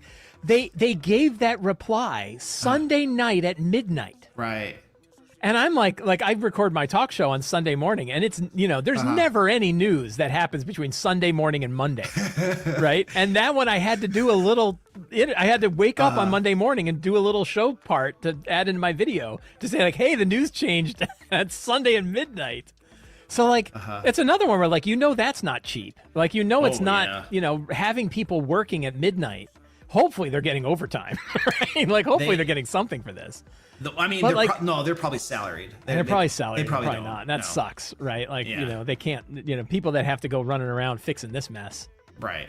And you're right. Like, I really thought that it was going to be a technical issue and they wouldn't be able to change it. The fact that they then said we will change it makes you go, well, then why did you do that in the first place? Right? Like, if you could have done it, why did you not do? What made you think spells and magic items would be okay? Why not just say we're going to have a 2014 version and a 2024 version? Like, I mean, it made no sense to me. I still think it could have been a technical impediment or a problem that would it could- prevent them. yeah. And they were like, we're sorry we can't do it. But then as the mountain community backlash grew, We'll figure it out. The executives then were just like, holy crap, what if we have a repeat of D&D Beyond cancellations? We can't do that. Whatever it costs, we got to get it done. And the developers are all just like, son of a, you got to Yeah, be right. kidding Now we me. got to make this happen. By the way, by next week. Yeah, and they're like, we don't It's even. gotta be like, terrible. these Yeah. are all black boxes. We'd have to go dig in the code and figure Right. out how it works. Oh no. Yeah. Where they say like a developer would rather use someone else's toothbrush than write with someone else's code. Yeah. You know, Like I and can that's just all see. it is other people's code. I mean, who knows? It just might be like 2,000 lines of if-then statements, and the developers are like, no. Well, this was the thing, not to like dive in even nerdy territory, but everybody's arguing about it. And I'm like, well, I don't think they have any good filtering in D&D Beyond. So I went there and I was like, now they've got all third-party content, right? So you can get Kobold Press stuff. Yeah, I didn't even know that was in the character builder, but it is. So I went to D&D Beyond and I wrote, actually, back when Adam Bradford was running D&D Beyond, I wrote a bunch of articles for them, and they have flagged me in D&D Beyond as an insider, which means that I get anything on D&D Beyond I get. Wow. Which is really cool. Nice. So it meant that I got to see the Kobold Press stuff. And I built a character, and I said, there's a little checkbox when you're initially making it that says, don't include stuff from like Kobold Press. And then I looked at the spell list and saw there's no Kobold Press spells in the spell list for that character. And I went, oh, okay, that's interesting. And then I went back and turned it on, and all of a sudden a bunch of Kobold Press spells showed up. And I'm like, well, clearly they can do spell filtering because they did it for Kobold Press. Yeah. So if they can do it for Kobold Press, how come they can't do it for themselves? And see, this is where we have a super chat we need to get to, but this is where I'm going to go back to, like, it's possible they were introducing friction intentionally to get people to be like, well, geez, if it's this hard to manage our character sheet with new spells and stuff, we might as well switch over. I'm not saying that was why they were doing it. All I'm saying is that it is a possibility that's on the table. Yeah. And when you do something like what they just did, it's going to make people think that and consider if that was true or not. Yes, that's true. And the mess they have right now with public relations and marketing and stuff, they don't need that. You know what I mean? Yeah. Like they just don't need more of that. They need people's goodwill. And every time they do something, like you have the blurring thing, the Blurgate, you have this. It's like, and they're all just like two choices, because they said it. So when they emailed us about the Blurgate thing, he said like, hey, we hit a situation of like an internal policy issue that was a problem for us on the inside, and we're sorry about that. Yeah. And it was like, your policy issue on the inside dicked up my weekend. Right. Like, whatever it was that your thing was. So they have all of these like factions and fiefdoms that are kind of colliding, whether it's legal and policy versus marketing and whatever.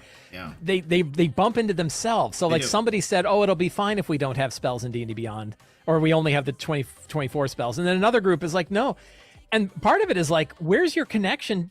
Like, how did you not see this coming? Right? Like, how come there aren't or you either aren't really well connected with the customers that you've got, or you're not listening to the people who are, which I think is probably more likely, because I've met those people. They are well connected. They have community service people that are hanging out in the forums at EN World, listening to people and talking to people. Yeah. And I've met them, and I saw it at their summit like a year and a half ago, where like their managers have no idea what the customers are like, and their customer service people absolutely know what they're like, and know what questions they're going to ask, and know what they mean, and everything like that. I'm convinced that one of the issues, at least, is that the shot callers are unconnected to like the things that you're saying, the customers. They're unconnected to these sorts of things. The shot callers probably don't even play the game. The shot callers are unaware of a lot of these things. And so the problem is you have, 99% of the people working at Wizards of the Coast are wonderful, awesome people working really hard on a game they probably love. And it's probably a dream job for them. It's like, holy crap, I can't believe I'm doing this. And they love it. And they want nothing more than for the fans to be happy with the product. But then you have the 1% who have titles after their names or before their names that make decisions that are stupid decisions. And you have the 99% are just like, why are you doing this? No, you're ruining our beloved game. And then the 1% are just like, money, or whatever. Or I think it's like they want to be Disney, right? They like, and I mentioned before the Gen Con videos, and Rob Hainso talking about how really when they were designing 4th edition D&D, they were designing to bring World of Warcraft players into D&D. And so they were building it, like a World of Warcraft game, and with a game engine that, a tabletop game engine that could be ported over to a computer game engine to turn it into a video game. Right. And now we're seeing it with like, they really want to be Disney really bad. In what and way? They really want to turn. Can you connect that comparison a little bit better for me? So they look at like the Marvel Cinematic Universe, right? And they see how comic books that nobody were buying, turned into this, multi-billion-dollar movie industry. Yeah. And that transformation is the kind of transformation they don't want to just keep, as I love what Jerry calls it on Penny Arcade. He said, D&D is basically them selling you a hamburger that you and your friends eat for the rest of your lives. Right. Like they want to charge you rent on your imagination in the end. Right. They don't want to sell you a single hamburger you with your friends for 30 years. Right. They want to charge you rent for your own imagination. Yeah. And so they want to really badly turn it into a media empire. Right. D&D is a media empire, TV shows, movies, video games, AAA games. And sometimes they nail it with like Baldur's Gate 3. Right. And the movie was really good, right? Like made the movie. It didn't. Dude, the movie was good. My wife watched the movie. She does not play D&D. She's played it once with me before. It's this nerdy, geeky thing that I make money at. So it's okay, fine, go ahead and do it. Right. But she watched the movie and she's like, that was a good movie. That was funny. I liked it. Yeah. You know? Right. And she doesn't even know half of the inside jokes were over her head. She had no idea. You know? Yeah, who cares? Yeah. Yeah. So they're leaning in that direction, but that means that they're trying things with the core of the game instead of sort of letting it be itself. Yeah. Which is what they did with 5th edition. Right, 5th edition, they basically just were hands off. They're like, look, it's a dead property as far as we're concerned. Go ahead and make a new edition. We don't care. And they weren't paying attention to like the executive suite. I talked to him, so I forget who the president was of WotC at the time. Okay, so what you're saying is away. that because 4th edition did so poorly, they considered 5th edition to be a dead property. Yeah, right. Yeah. Okay. And so a friend of mine, Jeff Greiner, who runs a podcast called The Tome Show, I was with him at some fancy, I snuck in with him on some fancy cocktail thing at Gen Con. Yeah. I don't remember, 10 or 11 years ago. And the current head of Wizards of the Coast, whose name I don't remember, he ended up passing away. But Jeff asked him, he's like, how are you able to afford a 2-year playtest of D&D Next with basically no products? And he's like, Magic pays for it. Yeah. Right. He's like, we don't care. It's not, we don't need it to make any money. We're making money from Magic. And so Magic will fund this. Right. And we'll just let it go and do its own thing. Yeah. And it was basically just considered like a throwaway. Like it was going to be a swan song. It was going to be like, this is going to be the last version of D&D, not because it's so good, no one will want another one, but because nobody's going to keep playing it. Yeah. And then they put it out, and it turns out everybody loves it. Right? It turns out it's the best, in my opinion, the best version of D&D that's ever been put out. I think it's very solid. I have a couple quibbles about it. Sure, we all do. But I think it's very solid. I think if they were to reduce monster hit points and increase the damage output, I think battles would be faster and more I've got a interesting. book for you. Oh yeah, I bet. Yeah, Forge your foes. We do exactly that. Oh, do you? So right now I'm playtesting my Escape from the Fae module with my patron players, and I literally one of the changes I made to all the monsters in the first adventure is I literally cut the hit points in half and doubled their damage output roughly. That'll get people's attention. Oh baby, we had fast-paced, exciting combats. It was like, oh, this is what we got to go for, baby. Yeah. So but it worked really well. So. I forget where we were going with that. What was our trajectory with that? So we were talking about D&D Beyond and what they were doing with that's right. Their stuff and how they come to some of these weird decisions. Yeah. And I think part of it is that their executive suite wants to turn D&D into something else. That's right. And then the people that are actually working there every day want to make a great game. Right. And sometimes those things clash. Yeah, those aren't always compatible. Right. Yeah, exactly. Right. And I think with D&D Beyond, you're right. Like Cynthia Williams, who was the former head of Wizards of the Coast, she was only there for like a year, I think, and now left. And now there's the new I forget the guy's name. The new head of Wizards of the Coast is a former Blizzard employee. Yeah. She was an Amazon and Microsoft employee. So they're all coming from game companies, right? Yeah. They're all coming from technology companies. And her whole thing was, we got to figure out how to stop getting them to pay once and start getting monthly revenue from them, which is exactly what the people in 4th edition said. Like, we don't want to sell you books, we want to sell you a subscription. Right. Well, I mean, if they can get you on the D&D Beyond subscription of $5 a month, Dungeon Masters might have to pay more or something, for different access. If they can get you on that, that's what that kind of fulfills what they want. Yeah. You know what I mean? They just gotta stop doing stupid stuff that gets people upset with them. Right. That's the trick.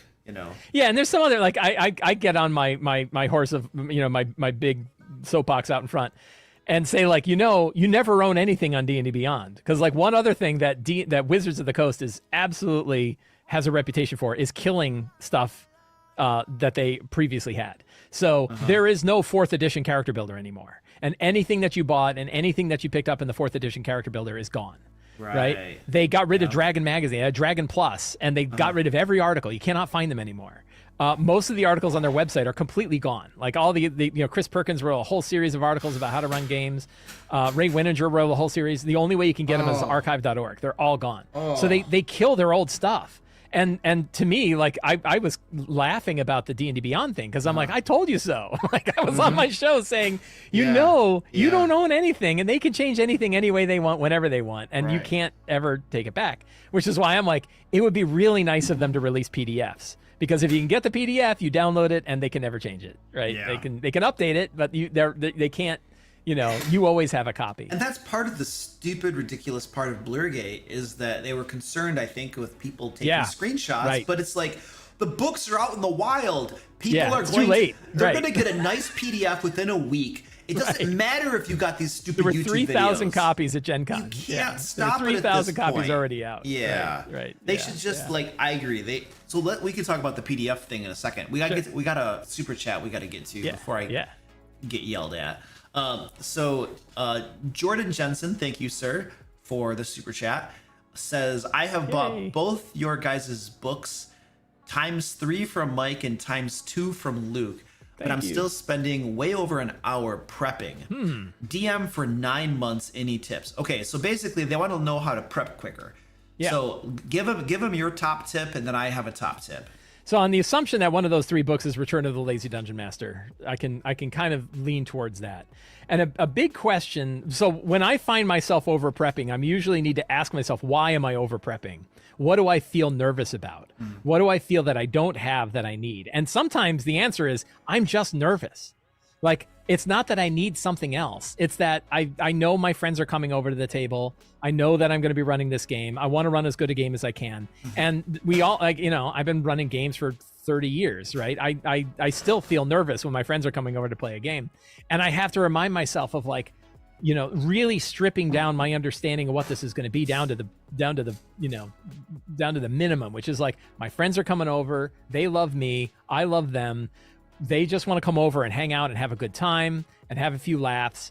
And they want a fun adventure where their characters get to do interesting things. So, it also depends on how well over an hour. An hour is not a terrible amount of prep time, right? Like if you can prep a 3 or 4 hour game in an hour, that's not terrible, right? Like that's pretty good. Like it's when you're spending 4 to 8 hours prepping a 4-hour game. Yeah. That's where you're like, really are the things that you're prepping the things that your players are really going to love or not. Right. And I always go back, like, if you ever want to know what you should be prepping, my opinion, right? You can never go wrong by starting with the characters and working outwards from the characters. What do they enjoy? What kind of monsters do they like fighting? What character capabilities do they have? What story arcs are they working on? What is my friend Brian going to engage with in a game? And then build out from there so that you can sort of say, like, I just want to make sure the components of the game that are on the table are the things that my players are really going to have fun with. Right. So that to me is a big one. I mean, I'm always going to, and I'm going to pitch the 8 steps from Return, and I'm going to, I've used them myself every session that I've been running. Many people have been using them for many sessions that they've run. It is a different style of sort of separating out the components that you would have for an adventure into individual little buckets rather than building them all out into pre-prepped scenes. So you have your list of monsters, you have your locations, you have the things the characters might learn, and then you bring those things together during the game, right? It doesn't matter to me what direction they go. They're always going to be able to learn the things they need to learn in order for the story to go forward. They don't have to, you didn't go to room F. You didn't go to room F, you're never going to learn how to open the door, right? Sure. Movable, in Monty Cook's lingo, they call movable keys, right? What's the thing that you need in order for the story to continue to go forward? Make sure you can move that where you need it so that wherever direction they go, they can get it. Some people hate that because they like that feels like quantum ogering, right? That feels like, there's no meaningful choice if every direction is the answer. And it's like, it's not quite that. The thing is that it's only a bad thing if your players know you're doing it. Yeah, if you can, and there's also if you can pull it off and they have no idea you're doing it, it is a meaningful choice because it feels meaningful to them. Yeah. If the reality is it's not a meaningful choice, but they're oblivious to that, it doesn't matter. It's the same thing. Right. It's like if you eat a delicious cheeseburger, but it wasn't actually meat, but it tasted like meat. does it really matter to your taste buds? Now, it might matter to your body because it's a different. Right. It's There could be actually other different, factors, it's a right, different but yeah. substance. Like Yeah. you know, if it's like an artificial meat thing, it probably has like tons of sodium and it's very heavily processed and stuff. So that Sure. might not be good, right? Yeah. But your taste buds don't know the difference. You know what I Yeah. mean? So I think it's a question of that. Yeah. Yeah, and I think that like a big one, and I it also depends on like what kind of game you're prepping. One area that I've seen more of is the prep of virtual tabletops. That Right. people are spending more time with things like dynamic lighting and a lot of sort of the crunchy capabilities on those things. Fog of And war, I really baby. say like, are you sure your players really want and need all of that? They don't. Yeah, and don't. you know, some will go like, hell yeah, they do, and you're like, Find your okay, players. like you get to choose. I don't get to choose. I don't think so. I don't think that's correct. But it's not up to me, right? So one thing, and I do it, and I know when I can see myself doing it. We're like, oh, for my game next week, I'm going to set up a really cool Dwarven Forge encounter where like beautiful multi-tiered elevation with all the right minis, and it's gonna be and it's the kind of thing where I'm gonna pull the tarp up and they're all gonna pull out their cameras and take pictures And it of goes on Reddit, gets posted. and it goes it goes up on Mastodon. My dungeon They all master love made it. this dungeon for us. You know? Right. Yeah. And then they're all going to go like back to the normal thing. And I guarantee you, if I gave their characters interesting, engaging decisions to make, that would be a bigger deal than whatever Dwarven Forge setup I have. Correct. But I still like Dwarven Forge. It's still fun, so I still do it. But I know like what are the things that are actually going to be impactful. Right. I can both look at my past games and say what was impactful, what worked well. I do this all the time. I actually do this in the public, right? I do these DM tips every week on Mastodon and Blue Sky and stuff like that, and they're on the bottom of my newsletter articles. And all of those are experiences from my previous game, right? All of them come from, I think, what worked well and what didn't work well. Right. Those are the tips I'm going to put out. And what it does is it helps me continually refine like what I'm going to build and what I think is going to work for any given group. You know, for a long time I was like, don't bother building your own random tables because you're going to build 10 things and you're only going to use 2. And now you got 8 things that you've bothered to put in your random table that you're never going to use. Throw them away. And now I build random tables all the time. You know, so I like having a lot of options, even though I don't use them all, because it gives me a wider range of options. Right. You know, given the situation. It's also a thinking. I change my mind all the time. But that's also a thinking exercise too, because you're making a random table and stuff, and you're not going to use most of it. But you're also thinking stuff through. You're thinking like what's out in the game world. How can I tie in the central plot to random encounters? How can I turn this random dungeon that they went to into something that's integral to the actual storyline? You know what I mean? So it's a thought exercise too. I think that has value. So I think that when I think about how to minimize prep time, the mantra that I like to go to is prepare the things that you don't want to improvise, improvise everything else. Yeah. So I think you quoted my first quote in Return of the Lazy Dungeon Master. Really? I'm going to see. Hang on. I got to go look it up. I stole that from WebDM. I watched a video from them and got that, but they might have stolen it from you. Well, I don't know. I'm not saying it's like literally stole it because like, you know, many good ideas come from lots of locations. I'm sure I'm sure I didn't invent it. Yeah. But the idea is that you as a game master know yourself best. You know what you can pull out of your butt on a fly and the things that you can't pull out of your butt. So the things that you can't just make up, prepare those things. So for instance, I don't want to create a map on the fly. So I'm going to get a map. Yep. I don't want to create encounters on the fly, like the monster combinations, because I want there to be an easy one. I want there to be a medium one. I want the boss fight to be hard. I want to make sure there's some minions, and I want to have some good terrain and different things. And so, I'm going to pick a map. I'm going to create the encounters. And then I'm probably going to make a list of the magic items and different loot and stuff. Now, that might be all I need, because describing what the room looks like, I can make that up on the fly. If they're poking around and looking for a secret door, I can decide, oh yeah, there's a secret door there, or there's not. If they're inspecting a door or a chest for a trap, I can make up a trap on the fly. And all the difficulty classes, the dice they have to roll, I can make that up all on the fly. I don't got to plan that crap. I need a map, I need the monsters, and probably the loot, so I make sure I don't give them too much or too little of what they need according to whatever game system I'm doing. But if I have those things, I can probably make everything else up. And honestly, I can put that stuff together in about a half an hour, you Yep. know, and Yeah, I agree. I agree that's 100%. And Yeah. that's a dungeon that it will take me probably 3 game sessions to run. Yeah, right. Okay. Yep. And that's usually my dungeons are about that big. It's about 3 game sessions. That's kind of how I like to do it. Now sometimes I go crazy and they make it way bigger, but that's a problem. I'm trying to work on that. You know. Yeah. So Yeah, no, I agree. So my go-to is Dyson Logos. Dyson Logos has 1,000 maps on his blog. Oh, okay. And I think like 700 or 800 of them are available under a commercial license. So even if you end up wanting to publish adventures you use with them, you can. Oh yeah. And they're black and white maps. They're really easy to print. They're really easy to replicate, like on a dry erase mat or some other way. They're very VTT friendly if you play online. Yep. And what I do is I literally find one. I think of an idea like my last week was a theater. Like it was the trap rooms underneath a big arena. That's haunted, right? There's haunted trap rooms beneath this arena. And I said, okay, what's the first map I can find that will suit that purpose? Right. And I found this one with like a bunch of rooms that are kind of in a circle with a lot of different interconnected things.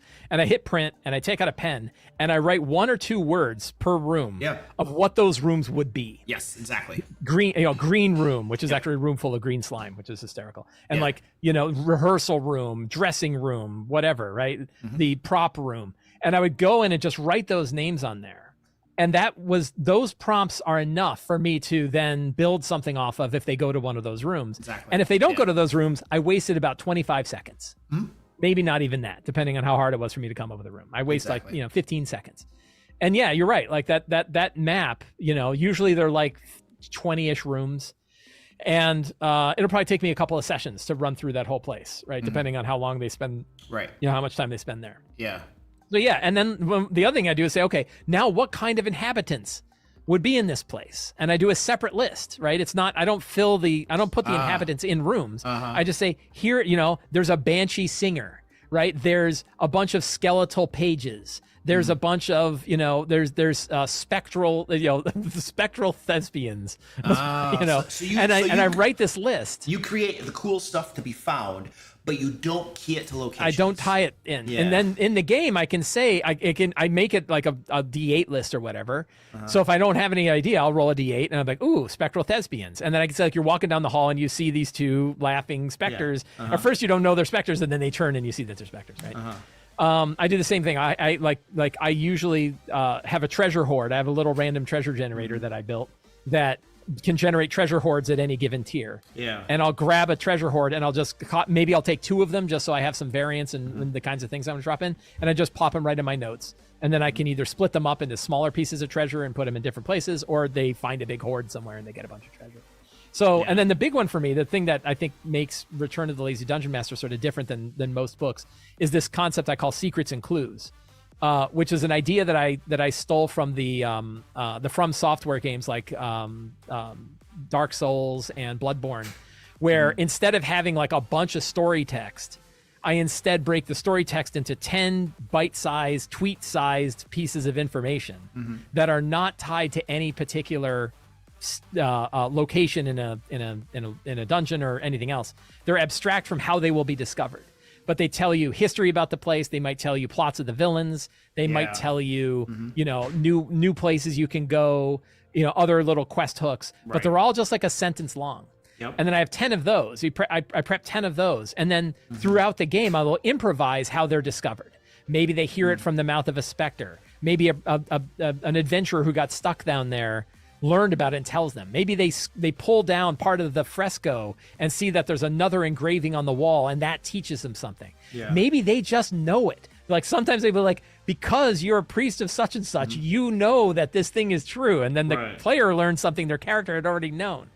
Yeah. And that I always look at that as like, that's the treasure for exploration. Like the treasure for exploration, the reward for exploration is learning interesting things.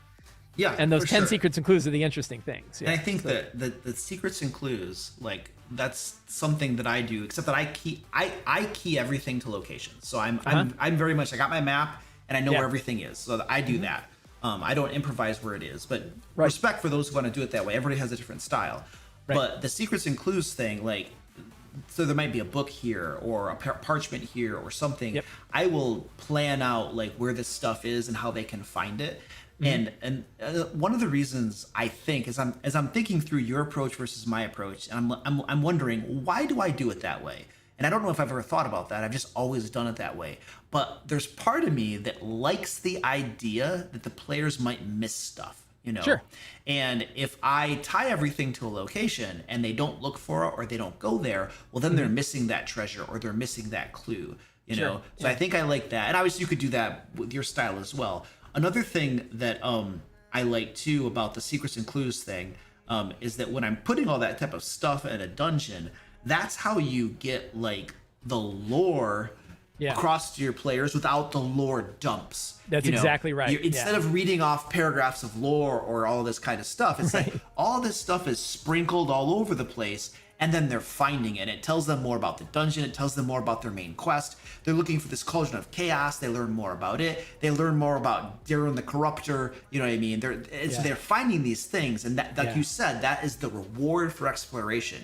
You know, and a lot of that information will inform like future decisions. It will make things easier because they now know that this guy is vulnerable to fire or cold or something. You know what I mean? So and that's how you get, and that is how you make gameplay more like dynamic and interesting than just going through and killing everything. Because when players know that there's cool information and stuff to be found by exploring and engaging with the environment, they'll stop to do it. But when that stuff isn't there, you are essentially telling them there's no sense in looking around, just go kill everything, you know? And so as a game master, how you build your game many times informs how your players play your game, you know? So so that is all really good stuff. And the connection back to like the Dark Souls and Bloodborne is that in those games you pick up items, and not only does the description of the item tell you about the item a little bit, but it has like this one sentence piece of lore. And the Dark Souls games are known for having this like almost incomprehensible storylines that are all built from these little pieces that you pick up, and like you put them all together and you start to learn this thing.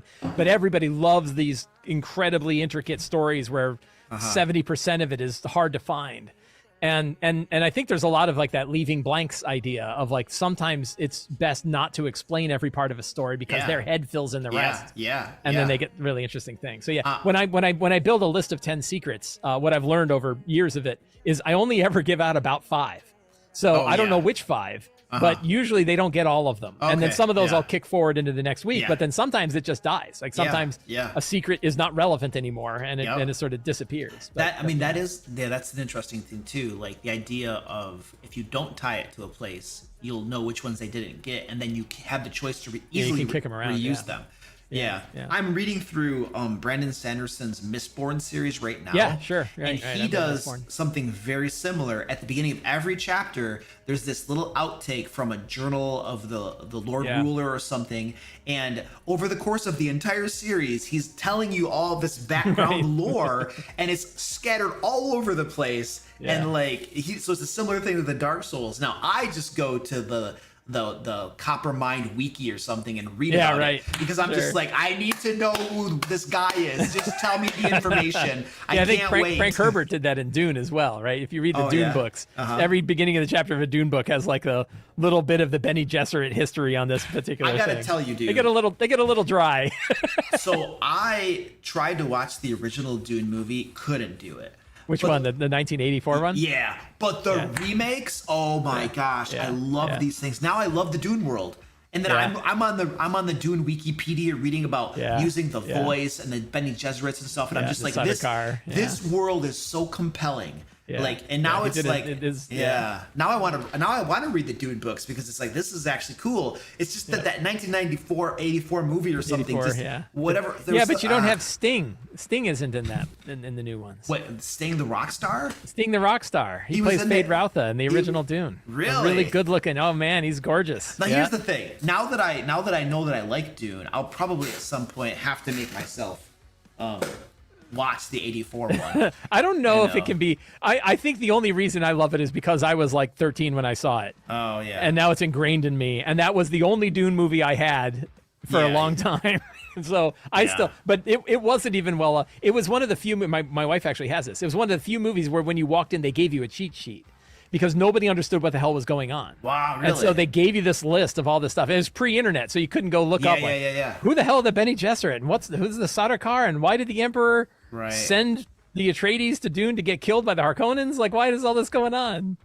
I'm watching the movie and I'm looking stuff on Wikipedia at the same time. Yeah, so right. And totally get that's that, they kind of assume you're going to do that because they don't Yeah. explain. I asked friends of mine, like a friend where his wife had never seen anything about Dune, and watched the movies, and I'm like, I mean, I knew what was going on. How did anybody else have any idea? Like like, why would the Spacing Guild be shuttling all of the enemies together to the, like, who are they and what's going on with the Spacing Guild, right? And, you just look it up. So, it's the cool stuff. it's But I fascinating. like the Dune stuff now for sure. Yeah. So, well, there we go. We talked about some lazy dungeon mastering. It took a super chat to force us to do it, though. we got away from WotC politics and got into actual gaming stuff. Yeah, totally. All right, what's next? What are we gonna talk about now? We talked about the Blur fiasco. We talked about D&D Beyond, D&D PDFs. Yeah. So you were talking about this on your podcast, like like every other major company, like makes PDFs, like Paizo I think there's does one it, other. I Cobalt. forget who it is. Uh-huh. There's some other publisher that doesn't publish in PDF. Okay. But they're the only two, and Right. everyone else publishes PDFs. And I think so. What begs the question? What's their big concern about PDFs? They think it's like they're gonna stop pirating. You know what I mean? Right. The people that get a There is pirated PDF. There is no good reason. No, well, here's the way I was. So like I'm on this like little creator thing with some other like people, like I don't know, DM Daves and stuff like that. Yeah. And this was a while ago, but somebody basically was talking about PDFs and pirating, and their theory was, look, the person, I don't remember who it was, but they were like, look, the person who gets a pirated PDF is a person that was never going to buy your book to begin with. Yeah. So you didn't lose anything. But, Right. But there are probably some people who get the pirated PDF, that might actually be like, hey, this is pretty cool. I want the physical book. I go buy the book, So, I think, I don't know. I put PDFs of all of our stuff out there, and we're doing just fine. We're making decent money. I mean, for a while, luckily it's not this case now.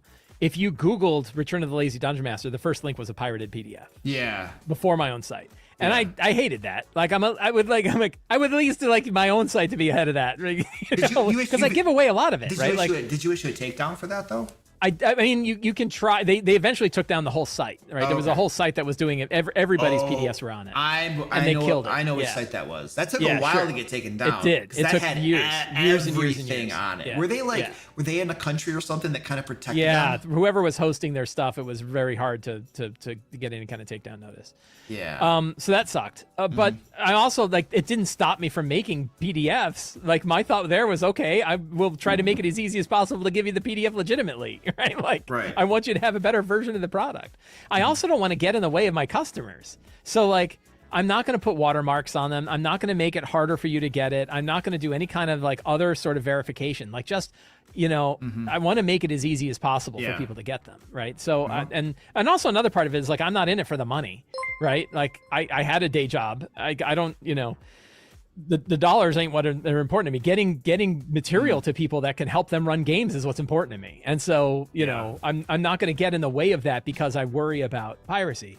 But nobody else, worries about it either. If they do, they just live with it, right? There was one company I saw where they had typically been putting out PDFs and then tried 1 year to just do virtual tabletops as digital and physical. Yeah. And during the middle, their campaign was stagnating. And during the middle of the campaign, they said, we're sorry, we're going to do a PDF tier, and did it in the middle of it. Yeah. So they saw directly that for a small creator, it will hurt you to not sell a PDF. Right. Well, the thing is that, so of the 4 Kickstarters I've done now, I've noticed that probably about 40% of your backers are all digital.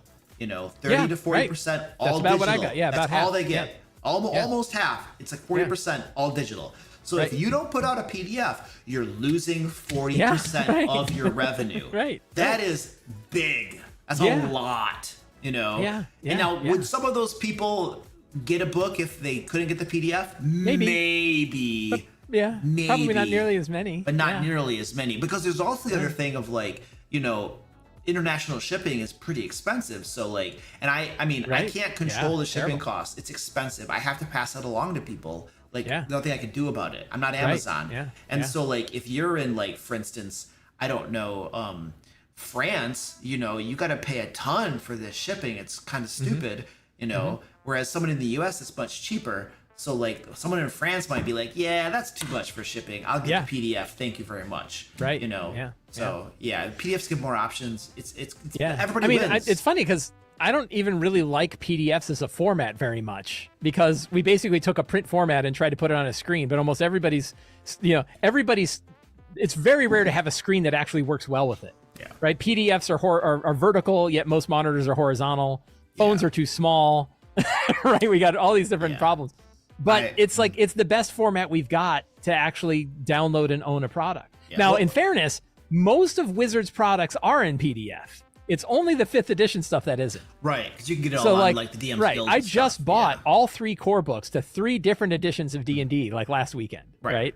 So I have 2nd, 3rd, and 4th in PDF. They just don't want 5th edition. I would like to have 5th too. Right. And I think a good compromise for them would be take the old ones and put those out in PDF. If you really want to keep your new ones on D&D Beyond only for the time being, that's they can do whatever they want, right?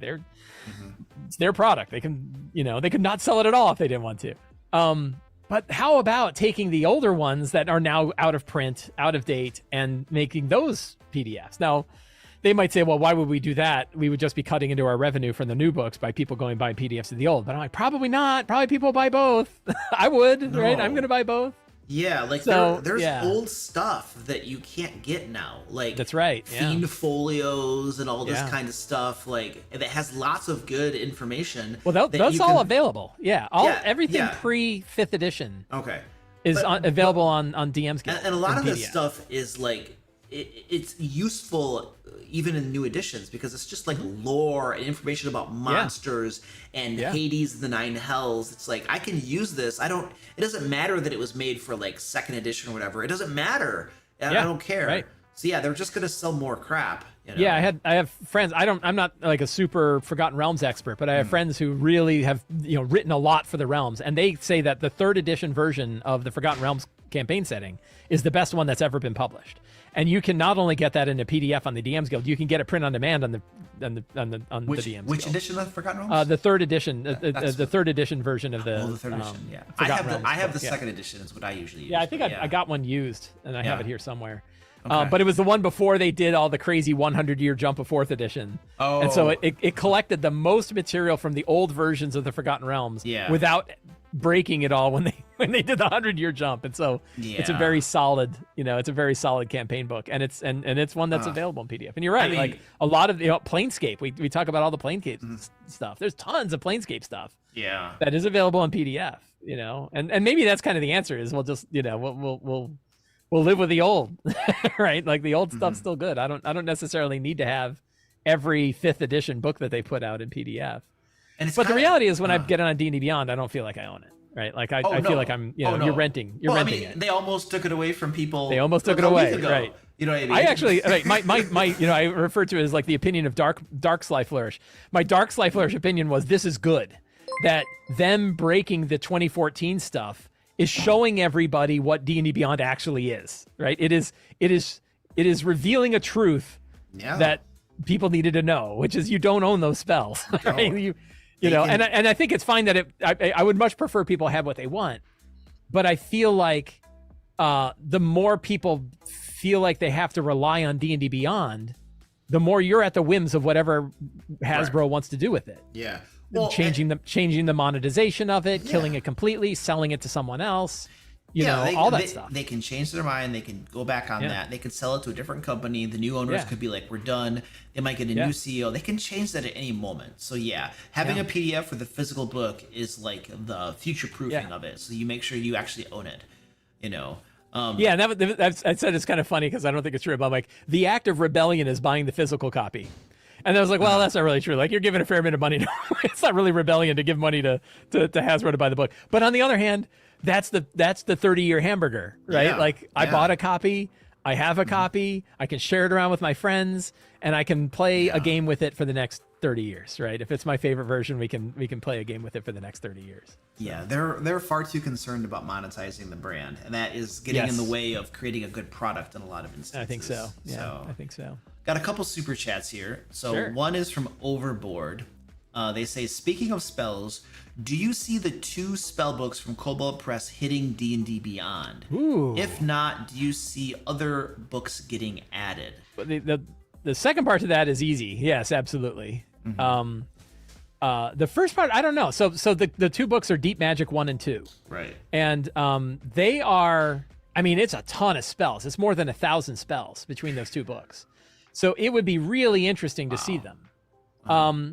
I've used them. My problem with the spells is that there's so many of them. I don't know how to even, really bring them out. I added them into a random generator so I could tie spell effects to items or scrolls, and then give them out onesie and twosie to players, and that worked pretty well. I could see them going there. I think it's a lot of work. We're getting back to like, why the hell did we have this whole spell problem? Right. I think it's a lot of work to get those spells. I think it takes a lot of work from somebody to take those spells, which right now are buried in PDFs, and turn them into some kind of structured data that they could put into D&D Beyond so you could get in a character sheet. I bet they can automate that, dude. Maybe. It's hard. Import that sucker. I mean, I've done a lot of... So one of, a side hobby I have is working for a project called Open5e. Okay. And Open5e's attempt is to take all Open5e information, basically everything released under the OGL, and convert it into structured data on a website anybody can reach with APIs that anybody can access. Okay. And so I helped them get a lot of the Cobalt Press Tomes of Beasts material in there. I don't think they have Deep Magic 1 and 2, but we had some other book like Species and subclasses and stuff from other systems in there. Yeah. I helped them get the the Tales of the Valiant Monster Vault monsters are in there now. The Level Up Advanced 5e monsters are in there, stuff like that. And having to get them out of PDF and into a structured format, even with automated systems, even with LLMs doing some of the lifting, the accuracy is really, really hard to get, and it still takes days. A lot of double checking. Right? Yeah, so I think doing it for Tales of the Valiant was like probably 20 hours of time. Okay. And it's the kind of time you need like a software engineer to do, right? So it's not a cheap 20 hours. Yeah, that's an expensive 20 hours. Yeah, it's an expensive 20 hours. So could they do it? And this is harder. Like I wouldn't take this on, right? I will take on 300 monsters, but 1,000 spells is a lot of spells, right? And unless they're in some kind of structure already, and I don't think they are. That would be tough. So I would probably bet against it if I had to put money down. Yeah. But other stuff, sure. Because I was surprised. Not only did they have Book of Ebontides, which is a Cobalt Press book up on there, but they had integrated the character options from Book of Ebontides into the character builder. So you can use their subclasses. They have like really weird species like the Revenant, like the Elven Revenant species is in there. And that was where I was testing the spells when I was seeing that you could filter spells in and out. Okay, yeah. They had that. So that's pretty I mean, I don't see any reason why you wouldn't just have more and more stuff up there. Like take stuff from different companies, because it's a win-win for everyone. Wizards of the Coast, there's a ton of people that love Cobalt Press stuff, or they love Dungeon Dudes. I love Cobalt Press, yeah. There are lots of people that love these things, stuff, MCDM stuff. Dungeons & Drakenheim was awesome. So like when you pull their content into D&D Beyond, all those people who love all that content, guess where they're coming? Yeah. Many of them will be like, oh, it's on D&D Beyond? Well, then I guess we're using D&D Beyond a little bit more, ladies and gentlemen. Yeah, and this is my problem with it too. That one of my theories, although I have theories, and then I have data that goes against my theories. I think I know where you're going. Okay, go ahead. The gravity well of D&D Beyond, which is like Wizards wanted to regain control over their game when they tried to do the OGL thing. And it was a huge disaster. But then if instead they say, okay, fine, here's the OGL, we don't care anymore, it's under Creative Commons. But now we're going to focus a lot of attention on D&D Beyond. We're going to bring in publishers who are super excited to put their stuff on D&D Beyond. We're going to make this as good a process and get more and more people. Now they've got the control that they didn't have before. Right? It's like, and think of the example, Griffin Saddlebag. Yeah. They was very angry about the whole situation with the OGL. Yeah. Now they're going to be a product on D&D Beyond. Now, there's two good pieces of news about this though, that I'm kind of an alarmist, because like I was talking to Morris, who runs EN World, and he was saying they don't have any products of theirs on D&D Beyond. And he says all the time we get, hey, when are you going to have the Monstrous Menagerie on D&D Beyond? He's like, they only let us, they don't, we try to talk to them, and they don't want to put it on there. They're not talking to us. Yeah. So, it's a problem for him as a publisher because he's got customers like, I use D&D Beyond and this is where I want it. Right. But two good pieces of evidence that say this isn't really as big a problem as I sometimes make it out to be. One is that they are non-exclusive licenses. So anybody that publishes material on D&D Beyond doesn't only have to do it there. They can do it anywhere. Right. And my argument is, hey, if you're going to buy something on D&D Beyond, how about buy the PDF instead? Because now you own it, right? Like instead of going and buying Book of Ebontides on D&D Beyond, buy it from Kobold Press. They're going to get more money, and you're going to get a product that you can keep forever, and you never have to worry about the site being up or down or anything like that. And if you, A, if you have the means, and B, if you really want to D&D Beyond, go ahead and buy it there too, right? Like you can, the hobby is pretty cheap when it comes down to it for the hours we spend on it. It's not uncommon to buy a book a couple of times. What's your other piece of it? You had two of them. So the other piece is that in the polls that I ran on my YouTube channel, I have periodically said, how, what was the exact phrasing of the question? Essentially, like, do you regularly use D&D Beyond? And during the pandemic, it was almost half of the people that answered the poll were using D&D Beyond. That dropped to about 4 out of 10 about a year and a half ago. And I just ran it a couple of weeks ago, or maybe a week ago. And now it's down to 1 in 3. So it's actually fewer people are relying on D&D Beyond than had been. It's still a lot. Like that's and then I know it's not a representative sample of everybody. It's only the people that answered the poll on YouTube. I know about sample biases. I'm well aware of the inaccuracy of that poll, but at least it's the people that bothered to answer the poll.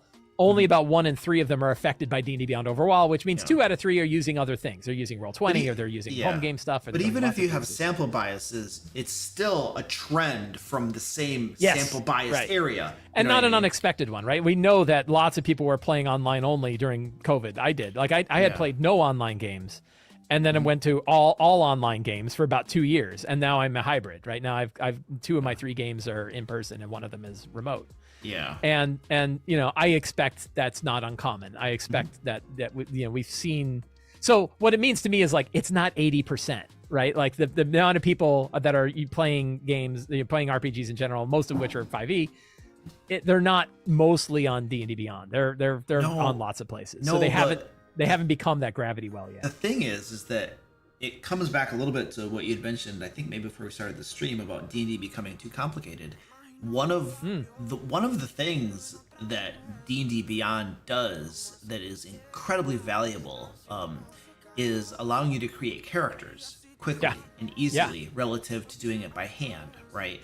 And there used to be other sites that would do characters, but they kind of get shut down, because D&D wants D&D Beyond to be the place to do that. And even if I'm playing in person, if I'm playing a D&D game in person, the chances are really, really high that I'm going to create my character on D&D Beyond because it makes it so easy, Right. Now, if I have like a 3 character limit, if I don't pay them, it's a lot of friction. So guess what? If I'm playing D&D, even if it's in person, I'm probably going to pay them $5 a month so I can create my characters and make it easy. You know what I mean? Right. So even if you're playing in person, even if I've bought all these other books, I'm still going to want to do that. Now, here's the thing.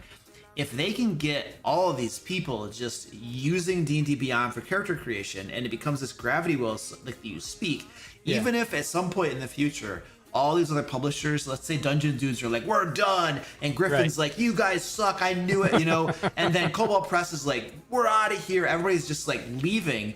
Yeah. Well, the thing is that all of those companies have already basically had tons of their customers go get hooked, so to speak, on D&D Beyond's ease of use.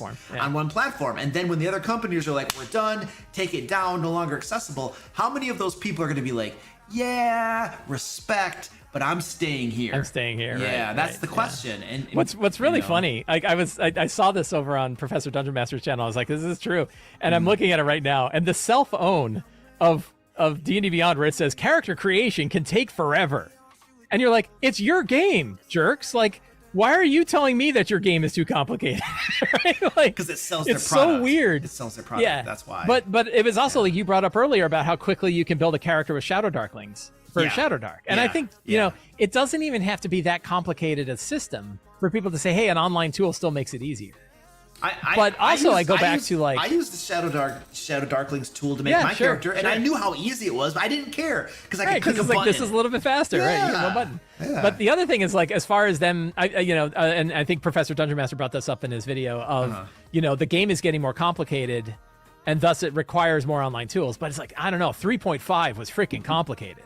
Right, like D&D 3.5 was way more complicated for me. You had to plan 5e out. is. You had to plan out your entire character. Oh, and you remember skills with the half points and stuff? Yeah. Oh my God! Right, and like I remember 12 different forms of history. Now, see, I liked that. Decremental attack bonuses, where like every attack would be 5. I think Pathfinder 2 still has this, right? Oh, they do. Yeah, the map. Yeah, multi-attack penalty. Yeah.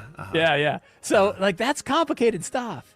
Now, I mean, there's other good news here too, which is like, I saw a thing today that kind of reiterated that Wizards / Hasbro plans to release a 2024 system reference document in the Creative Commons. And if they do that, that does mean there's room for other online tools to build similar capabilities.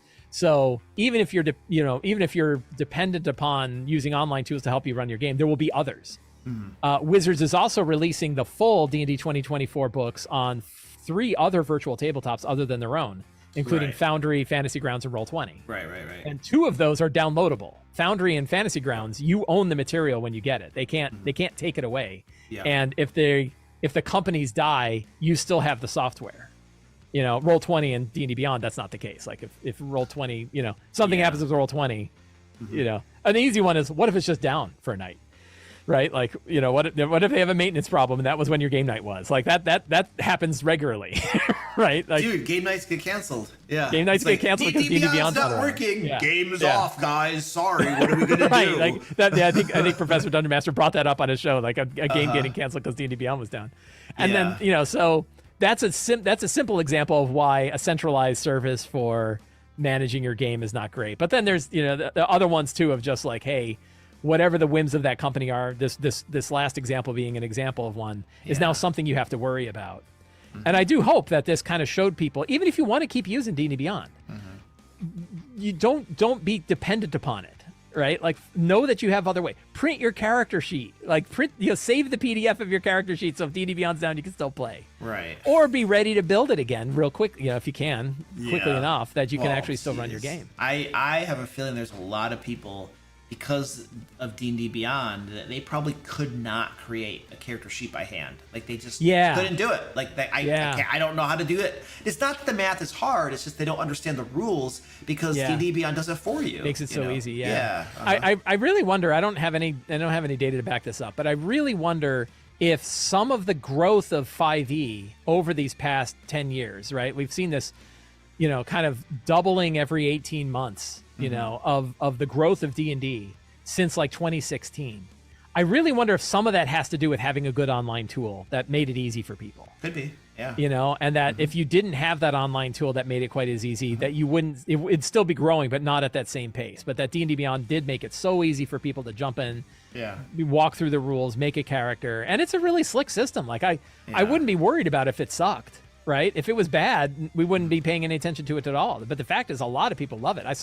I remember I had 2 new players come to a game, and I was showing them D&D for the first time, and I walked them through. We use pre-gens, and it is like the minute you put a character sheet in front of a new player, it looks like you're giving an income tax form. They're terrible. But like, we walked them through like, what does proficiency bonus mean, and what are the ability scores and stuff like that. I ran a game for them, and they loved it, and they had a good time. And then my wife said, by the way, there's an online tool that can help you build a character, and both of them just lit up. Oh, really? Oh, wow. Can you give me that URL? I'd love to know. They immediately wanted like the app, right? Like, oh, give me the app. And that's kind of a new thing, right? Dude, so like I am a player in a Pathfinder 2 game right now. Yeah. And I got to tell you, so Pathfinder 2 as a game master, it's really easy to run. It's not that hard, but as a player, character creation is very complex. Complex. And I got to tell you, if there wasn't Path Builder, which is the online character creation tool for Pathfinder 2, if I didn't have that, I might not play Pathfinder 2 as a player. I'd still game master it because that's not that hard, but as a player, it's daunting. If I had to use the books to build a complicated Pathfinder 2 character, like, I don't think I'd want to do it. And it's going to take me a few hours. I know I'm going to die in a couple game sessions. I'm going to have to do it all over again. It's like, we were running Abomination Vaults for a while, And it was brutal, dude. It was so brutal. I mean, with a name like that, who you can't be surprised. It was crazy. So now our game master is just doing homebrew. Yeah, and I think Pathfinder 2 has multiple pretty solid online character builders, right? Like that's not the only one. I'm sure they do. Yeah. I think Demiplane has one. Probably. Yeah. And others. And I think all of Pathfinder is also released under Orc. Like the entire text of it is released under Orc. So that means anybody could build a full character builder that has all of the options. Not like a limited it is one. now. Yeah, absolutely. And Archives of Nethys has all the rules on it and stuff. Paizo is very good about letting people just have the rules and just here you go, have it, do what you want with it. You know, and they're clearly still making money and growing and doing well. You know what I mean? So it's really interesting because you have all these companies, they're doing all these things, PDFs and all these things, giving stuff for free, and everybody loves it. And you still have Wizards. Wizards is just sitting there they're just ours. And they're it's part of it is like they're literally like 400 times bigger than the next biggest company, right? Like they're huge, right? They're $4 billion company. Right. And they just behave like a $4 billion company, right? They behave they're the only ones. I think this is true. Like of major RPG publishers, they're the only one that's a publicly traded company. They're the only one where they have a fiduciary responsibility to shareholders to maximize profit. And I think that's what really gets in the way of making a good game. I think so. And giving the customers what they want, because like I need to make enough money so that I can pay my bills and eat and stuff. But beyond that, like if I make $5 million, it's not like any difference because what am I going to do with that money? Right. I don't know what to do with this. And I don't have to give it to shareholders. I can give it to my mom, I guess. And NFTs. NFTs, yeah. Sorry about your apes. No, I mean I invest in like Bitcoin and Ether, but Ethereum, but like NFTs, no stinking way. I'm an old school index fund guy. I'll just go straight into index funds. So about I would say 90% of my portfolio is index funds, EFTs, passively managed index funds. Yep. I do have a slice of my portfolio that's about 5% that's heavy towards stocks, not stocks, heavy toward IT stocks, Okay. Like, Google, Alphabet, Microsoft, stuff like that. So, I mean, so are your index funds. I know because the S&P 500 tracks those things very heavily. I understand that. I know that. I understand. Who would have thought? How often on your show do you get into stock tips and investment advice? Is that pretty regular? Oh, no, never. But like I understand that I'm overexposed to the IT sector, but like my portfolio has also gone bonkers the last couple of years. So like it's doing okay right now, Yeah, so I guess in that sense we are kind of a publicly traded company. Like, well, I'm invested, take the money from the business of putting in index funds. Yeah, no. But yeah, I mean, like I do, and my wife and I talk about this all the time of like, our mission is not making money. Our mission is making, like helping GMs run great games. Like that's what we do. Like that's all of our operations is to help GMs run great games. And I really think you're right that like I don't know if it's 90%, but a ton of people working at Wizards of the Coast want exactly the same thing, right? And boy, like looking at again, like I keep coming back to it because it was so eye-opening. Like listening to the designers of all of the previous versions of D&D talk about what was going on when they were making it, really shows you like how these people love this game. And I think it was Monty Cook, right, brought up that in the 3rd edition days, he and Jonathan Tweet and like one other guy, he said, our job today is to go into a meeting room and talk about 4th level cleric spells. And he's like, I have a job where I go into an office that's giving me benefits and the salary, where my whole job today is to talk about 4th level cleric spells. He's like, this is an awesome job. Like, this is an awesome thing.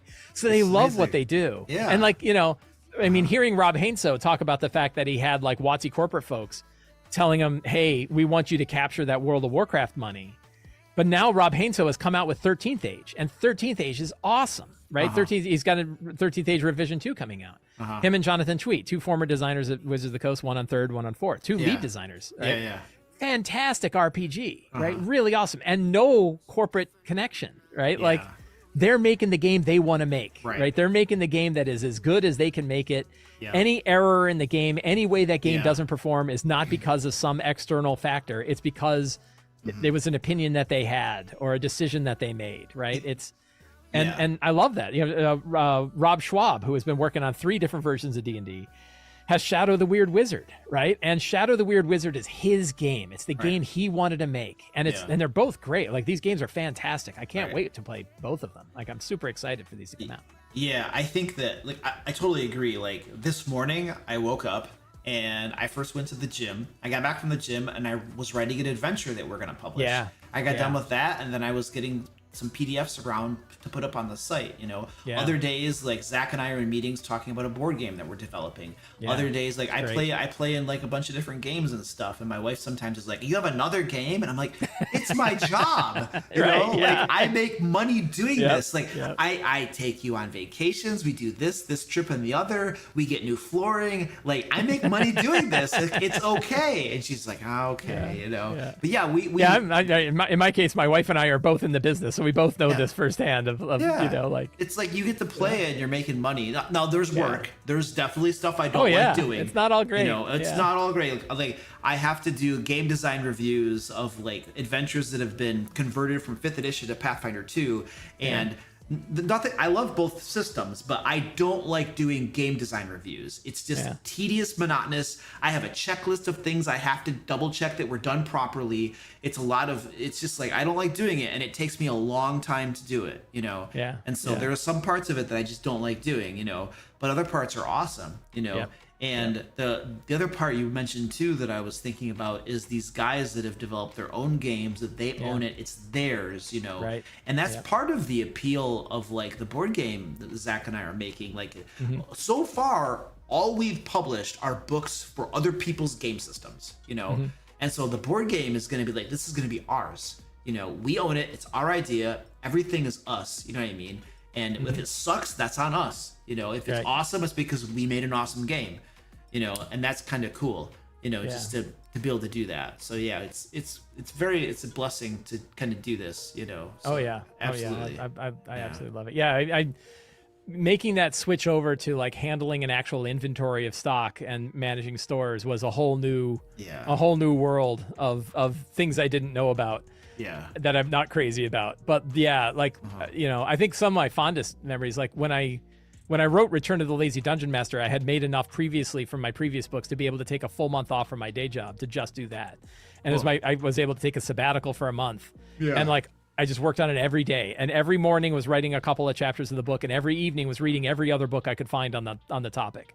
And it was probably the best time I've ever had, right? It was like, from a career standpoint, it was the best time I ever had. And what's funny is I don't really make books like that anymore. Now I do them over much longer periods of time with a lot more visibility into them, which I think makes a better product in the end. But I kind of lose that entire month just focused on one thing, So yeah, but I absolutely, I'm super happy to be in this hobby. And one thing is, like, I've never lost, and I've been making enough money from this to be able to reduce my work hours for, like, more than 5 years, 7 or 8 years at this point.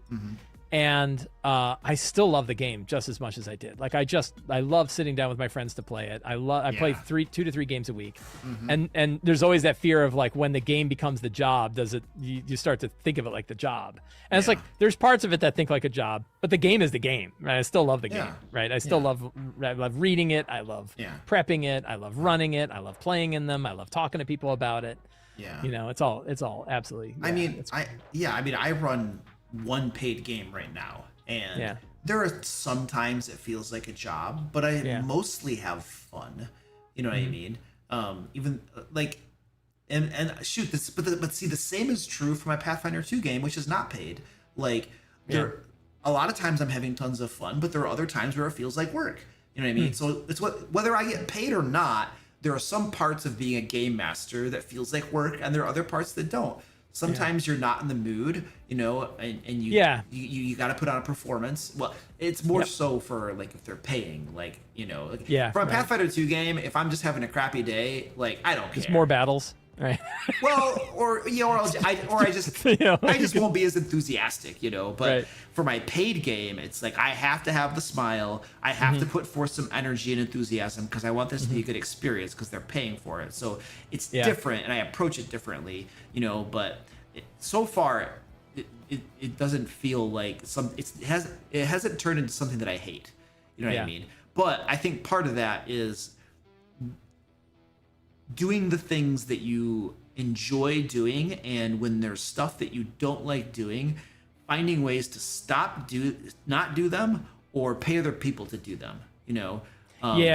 So we talk about my wife and I, when we started the business, one of the first, because she retired, she had a long time career that she was in and retired from that, and now is doing this. And we sat down, we have our, very professional business meeting every Monday where we kind of go over our everything we need to do for the week. Yeah. And for a couple of those, I kind of got scared and I stopped. I said, we need to think about what retirement from this job looks like, right? Because we could just do this till we fall over. So if we're retiring, what parts of this are we going to want to stop doing? What parts of these do we want to hand over to somebody else? What was your answer? What's that? What was your answer? So we made a list. So we made a list of all the things that we kind of needed and said which of them would go. And we're like, well, this would go first, and this would go next, and this would go next. I don't need to do that. I don't need to do that. I don't need to do that. These are the parts where we would just stop selling. An example we brought up before is we'll just stop selling books on Amazon, right? Because managing books on Amazon is actually a pretty big chore. Yeah. Could we handle, if we needed to, could we handle the distribution of our books with a bigger distributor that just managed everything, including customer service and inventory tracking and everything and then they would take a percentage, right? And we would get less, but we wouldn't have to do anything. We would just get a check, right? Yeah. So all of those different, kind of ideas, all the videos that I do, right? I don't need to maintain the same pace.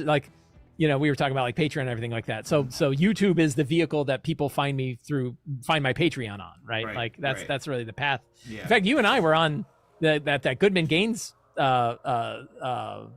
seminar a few months ago. I was right after you, and it was awesome because I got to skid off of all of the work you did, because you and I were right on the same page about how to do this thing of ours, right? Oh, to make money doing it. Yeah, what's the whole business aspect, and how does YouTube play into it, and how does Patreon pay into it, and all that. Yeah. And you guys were doing the exact same kind of things that I was doing. I was like, this is great. Yeah. I get to say it. YouTube is the foundation of everything. So my retirement plan is, so first of all, this is an interesting thing about me. I'm a really good writer, but I hate writing. Sucks. I do not like writing. I'm really good at it. I studied it. I had a job for a long time as a tech writer. I can write really well. I hate writing. I love writing. And I make good adventures. I can write them, publish them and stuff, but I do not like writing. Wow. And so it's just it feels like work to me. And so right now I'm finishing up Escape from the Fae. I do a good job at it, and I'll go back and read my stuff and be like, this is really good, but I just don't enjoy the process, Wow, interesting. And so and I was telling my wife this the other day, and she's like, that's so weird, how you're, but anyway, so my retirement is I don't mind designing games and dungeons and stuff and making notes about it, but what I don't want to do is write it so that it can be published, read aloud text and all this other stuff I gotta write. It's I definitely find adventure writing to be harder than the other parts. So I'm working on a series of adventures now for Patreon, my Patreon, and it's a bigger struggle for me to write those, but also I'm going into weird design things that are very new, and I don't feel very confident about them, and that makes it harder. But D&D advice stuff or DM advice stuff, I've been writing that for 15 years every week, and I love it. You couldn't stop me from doing it. No. I mean, I do that every week with because I have to script out my videos, and so I'm always writing that stuff, but that's not hard. So you're talking about adventure writing, and most of the stuff that we publish, we pay freelancers to write. Okay. Right. Almost everything a freelancer wrote it for us. And what we have found is that adventures are the most challenging thing for a freelancer to write, and to find a freelancer who can write an adventure is a rare thing. Yeah. Let's say that we've worked with 50 freelancers. I'm just throwing a number out there. Okay. Yeah. Out of those 50, maybe 5 can actually write an adventure. Wow. The rest of them can't do it for the life of them, and they'll try, and it's like, we can't publish this, and Zach has to rewrite almost the entire thing, and he's like, Luke, it's easier if I write it myself instead of having to correct what they gave me, and then you don't have to pay them like whatever you pay them type of thing. So writing adventures is the most challenging thing, because it's like you have to bring everything together. You have to do game design at a high level for the adventure. You have to do game design room by room. You have to do game design by making traps, if there's a custom monster, if there's a magic item, and then you have to control pacing. You have to you have to all the DM instructions. You need to make sure that you're balancing between 3 different pillars. Like and then you have to write it well. Your read aloud text has to actually sound good. You have to be able to describe things well. You have to be able to organize things so that the game master can use the information and run the adventure. There is so much you have to do when you're writing an adventure. It is bonkers. To give someone and say, just make 10 magic items, easy. Make 10 traps, easy. 5 puzzles. Oh, well, puzzles are harder, but still, compared to writing an adventure, that stuff is child's play. It's crazy. It's funny because we've been so in sync in so many of the things we've been talking about. And I feel almost exactly the opposite, that I would give up everything except the writing. Right? I just want to write. I consider myself a writer before I consider myself anything else. And all of the rest of the enterprise that I've got, videos are not something that I, was super eager to do. I like doing it because obviously, and as you've noticed, I like talking. So I certainly don't mind getting on a microphone and talking for an hour. But editing sucks, right? I don't want to do editing. And then managing YouTube's crap is no fun. And there's lots of aspects of that, but it's that's the driver for a lot. A lot of the way people find me is through YouTube. So I got to keep that up, or it's not gonna, we're not gonna have the growth that then feeds into everything else. But and then all of the operation, thank God my wife joined, and now we're the co-owners of this company, and she is totally good with all the operation stuff. So she's managing all of that, all the kind of operation stuff, because it sucked. I am not a detail-oriented guy, and you had to be detail-oriented in order to manage it. Right? Luckily, we've had no disasters. What's that? I'm ultra detail-oriented. Yeah, I'm not. I'm totally the opposite. Which actually means one of the things I actually really don't like that is involved in the creation prospect is the editing process. I hate editing my own stuff. And when I'm making a product like City of Arches or my previous books, you usually have to read it 6 or 7 times, right? And I usually hate the product by the time we're about to ship it. I usually am at the point where I'm so sick and tired of this thing I made. And now is the point when everybody else gets to see it for the first time. And they're like, wow, the people that like it, right, are like, wow, this is great and I love it. And you're like, oh yeah, I guess it is. I guess people can love it because I really don't. Now the difference, City of Arches, I've been working on it so long, I haven't hit that point. I love, it's still hard. Scott Gray, my editor, will send it back to me and be like, okay, time for your next run. And I'm like, it's 160 pages. I got to read. So I'm like, I'm taking a week off and I'm going to sit and I'm going to do, 12 or 15 pages a day and get through this whole thing so that we can make sure that it's meeting what we want to meet. But I don't like that part of it, right? But I love the creating part is my favorite part. I just love that part. I just pay other people to do that work, man. Yeah, well, that's the thing, right? You find, I think that you mentioned it before. You find the parts of this you don't want to do, and figure out how to get other people to do them, and pay them to do so. But then there's can you afford it? Right? The interesting thing is that I don't like the front line work of writing and all this kind of stuff, because it's if I have to, this morning I had to spend a bunch of time writing. Well, that was time that I wasn't spending actually running the business, because I was on the front line fighting the battle. I couldn't be the general back here making important decisions about this, that, and the other, and getting ready for our next Kickstarter and learning more about Launch Boom that we're going to be using and stuff. And so I would much rather have people doing the writing and editing and all these other little things for me. And doing the layout and the PDF, so that what I'm doing is I'm making the high level decisions. I'm running the business. I'm at the director level of okay, this is what we're doing, this, that, and the other, and other people are executing those different things. That is something that I much prefer to do. Interesting. It's just more. I don't know. It's Yeah, I don't know. So I had some friends of mine, and when we were working on Forge of Foes and stuff like that, by that point, once I had finished with DM's Companion, I had a book printer that I'd worked with and relationships with people over there, so I knew how that worked.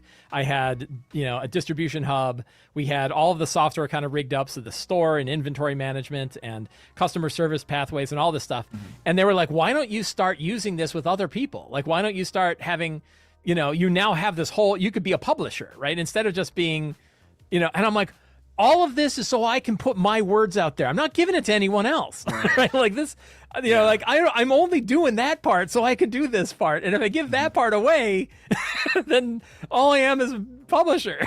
I'm like, I don't want to be a publisher. I want to be a writer. So it's very funny, right? Because it's that opposite. We still have these sort of strategic conversations and stuff like that. Yeah. But I'm like, what are we going to do next, right? And I don't even have a good answer for what I'm going to do after City of Arches. Like, I've got ideas for what I want to do with the Patreon, but I'm not even, I've got a couple ideas I'm kicking around, but I don't have anything solid. And we're like, well, it's okay, right? Like, we're not 100% dependent upon it. We have, and but my thing is like, no, the minute I take away the thing that I like doing, now it's a job again. Yeah. But the thing I like, it sounds like you love running the business more than writing, for sure. Yeah, and for me, it's the opposite, right? For me, I like the writing, but I'm not willing to just do it for other people. I could just work with a publisher. Yeah. We have So we have 3 Kickstarters in the bank after the board game. Wow. Yeah. And they're written. They're already written. The content's written, That's crazy. Yeah, for me it's like I got this one and I don't even know what the next book is. Right. Well, one of the things that Zach and I do is we have this strategic planning where it's like we're looking year, 2 years out of like, okay, what Kickstarters are what are we going to do? What are we going to do on our Patreon that's going to support a Kickstarter a year from now or 2 years from now, you know, and then get it all lined up so that then it's like, okay, it's already written, Kickstarter, baby. Already written, Kickstarter. You know what I mean? Sure. And so that's one of the things we do. Now, when I think of my retirement, what I would probably keep doing is the YouTube. Like, that's one of the things that I enjoy. You really like that part of it? I mean, I don't know if it's because I like attention or what it is, but like, I like having the YouTube videos. I like doing the live streams. I like going to conventions and talking to people. You know what I mean? Like, I don't know if it's like the micro celebrity fame status or some horse crap, but like, I enjoy that. And I don't mind editing videos, you know. It's not my favorite thing in the world, but it's not hard. Like, the thing is there are things that are hard and require brain power. For instance, writing adventures requires brain power. Editing a video is just a monotonous chore. I know. That's why I don't like doing it. And it's like I can kind of. But it takes time, right? Yeah, I can kind of crack that out. Now, writing a script, you know, that's I'm okay with writing scripts for videos. You know, and then thumbnails.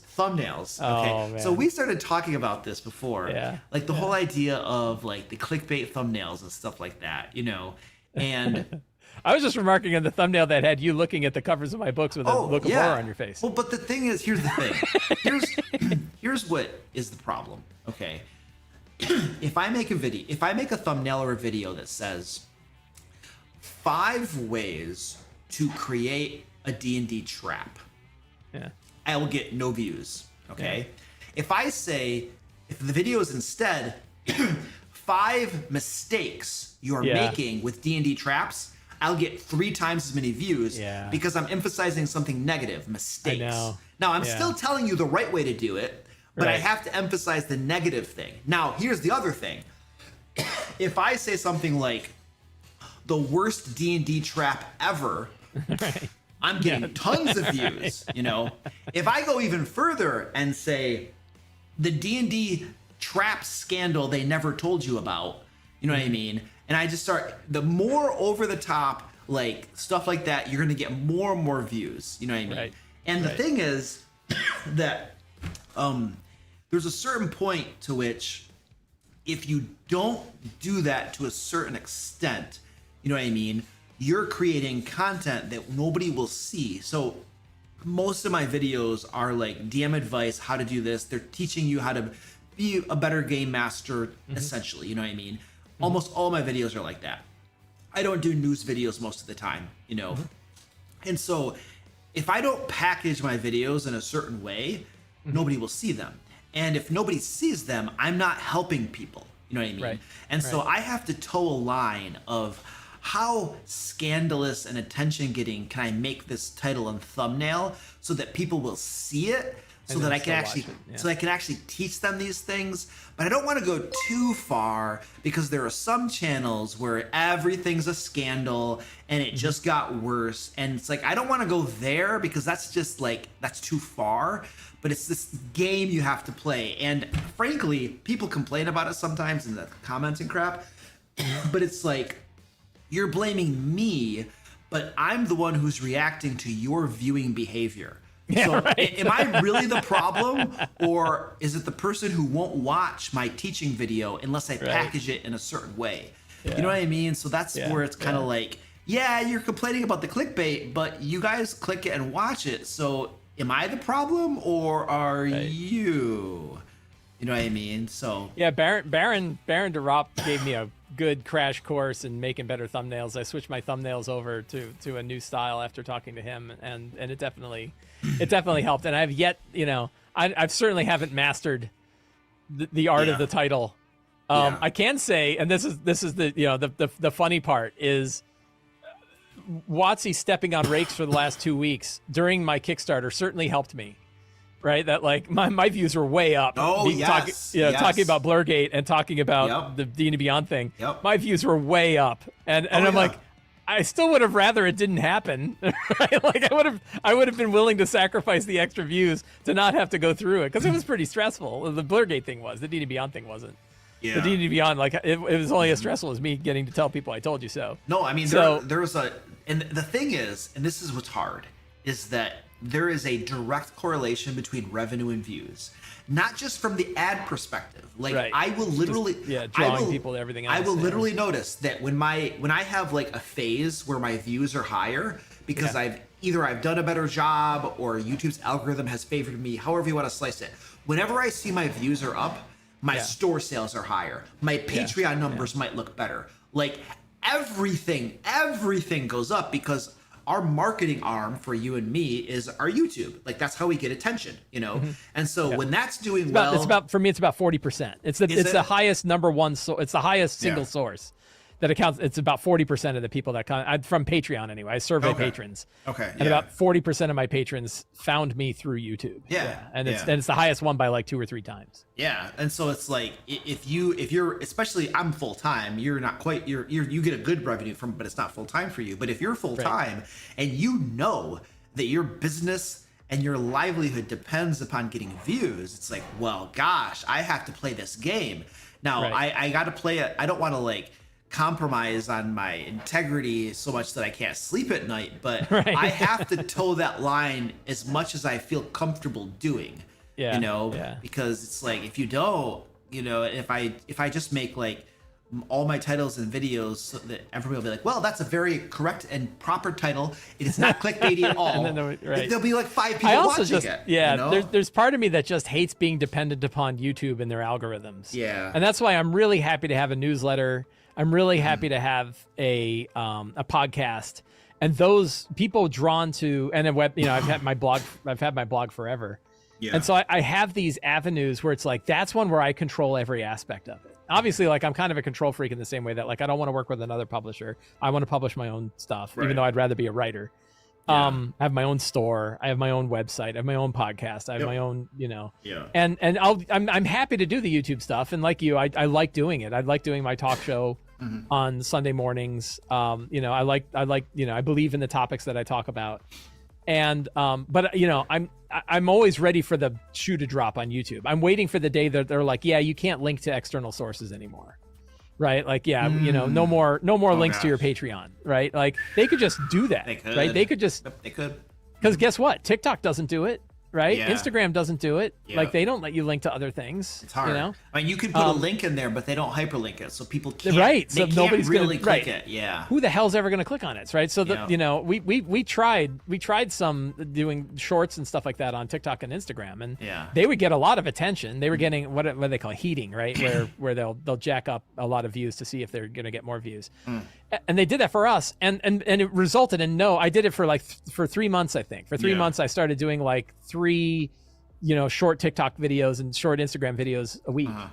and we saw no change anywhere else. No change in subscribers, no change in Patreon, no changes in sales. And I was like, okay, that's not a good, at least from that, it didn't seem like it was a good draw into anything else. So I really like owning my other platforms. And part of me is like, look, as long as, I don't need to have everybody. So, if I do get people that, watch or listen or read the stuff that I'm doing, it's okay, right? Like it doesn't, I don't need it to be 3 times bigger than it is, right? Like it's good that it is the way it is. So, but I'm constantly toying around with thumbnails, and I've certainly seen that when I cover a WotC controversy, I definitely get more views than when I don't. You will.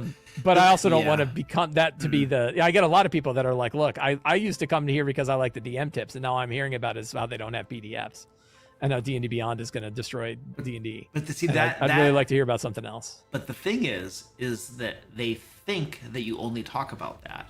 But I know, the truth is you've had 5 other videos that YouTube didn't recommend to them, so they don't know about them. And the only one they did see is you complaining about PDFs. And so now they think that that's all you talk about, when the reality is that YouTube didn't recommend the other ones because you didn't do the controversial thing. It's just it's this whole catch-22 circle bullcrap. You know what I mean? Professor Dungeon Master talks about the same thing. I know. I watched his videos on it. And it's true. Like, I get a video talking about the ultimate dungeon terrain and nobody watches it. But if I talk about how WotC's, the new controversy, I had a lot of people. I don't know. I don't know how I feel about it. I haven't come to a firm conclusion on the whole thing yet. And I'm not really at a point where I have to make a choice. I'm enjoying what I'm doing, and that's and it seems it's working out. It's working out well enough. I do a similar thing like you were saying. Like, we have our website and we have a blog over there, so we can get organic SEO type stuff, you know. Yeah. And then we have a newsletter. And you have a newsletter. I know. I'm a subscriber. Oh, you are? Excellent. Oh, excellent. Yeah. Thank you. And so we do all that similar sort of stuff, but I still feel like, for me at least, YouTube is a huge part of it, you know. And so, if I were to stop that, probably everything else would just I'd probably still get traffic and make some money and stuff, but it's probably not going to be nearly the same, Yep. Yeah. Now the Kickstarters might be a little different, because just the way you have those customers, they've already backed you before, and so they're going to get notified and stuff. So that's a little different. So if I were to quit the YouTube thing, I could probably still make enough money to live on just by making some Kickstarters and stuff, but I'm not thinking about that. Right now it's like you're living the dream, Why what do you want to change? Except for stopping to write stuff. I want to change that. That's totally the opposite. I want to stop everything else and keep writing. And I would. I think until I had no finger left to type a keyboard, to poke at a keyboard, I'd still be doing a newsletter. Right? Because I just that's what I like. That's what I really love. Sitting down once a week. I do it on Tuesdays, and I sit down and I think about what are the hard parts of this hobby? What are the hard parts that people get stuck on? And what are the things that I can write about? And sometimes it'll be just an article, and sometimes it's a series. I'm digging back into the very common one of how do you find good players for a group? How do you keep a group together? How do you what are all of the little facets that are required just to bring people together to a table to play the game? Not any tips about the game itself, not about story, not about pacing, not about beats, just getting people to show up. How do you do scheduling? How do you keep a game going when half the people can't be there? I just love diving into those topics and trying to find the little nuggets. Some of the answers are easier than you think. The best way to keep a group together is to run a good game. If you run a really good game, you're gonna have low turnover. It just works out that way. It does.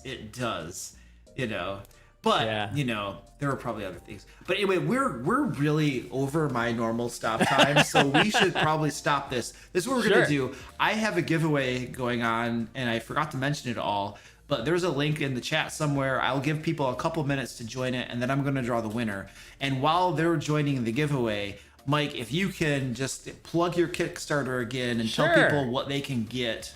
Yes. What you can get right off the bat is a 42-page sample that includes a playable introduction scenario and a playable dungeon. This is for the City of Arches, available on Kickstarter right now. The City of Arches is a high fantasy city sourcebook built for lazy DMs. intended for you to be able to drop into your own campaign setting or any published campaign setting. It is both a centralized focus, but also an infinitely expandable area for short adventures, longer adventures. One of the neat things about it is it's a city that is built on these ancient archways that used to be portals to other worlds, but now are breaking down and kind of dormant, which means entities sometimes come through these portals from the other side with no memory of what they had on the other side. So it's actually designed from the ground up as a place where any species makes sense, right? You know, I always had this weird thing in my adventures where you have like the Wicker Man and the Shard Mind person and the Half Elemental, and they're all in a bar, you know, with a human that's like, oh, hey, can I get you a drink? Like, well, we don't drink. We actually absorb souls for drinks. And they're like, well, okay, hey, can you go on this quest? It never made sense. This way, it's like, no, the whole city's like that. The whole city is this you know, microcosm of different species that can all operate together. The city itself is really nice, but it is built on many, many layers of ruins beneath where they can go on adventures, and of course the archways themselves, which can lead to worlds beyond. And what game systems is this for? So it supports any 5e system. Okay. It's actually built on the Level Up Advanced 5e SRD because it's a richer SRD than the one Wizards of the Coast has. Okay.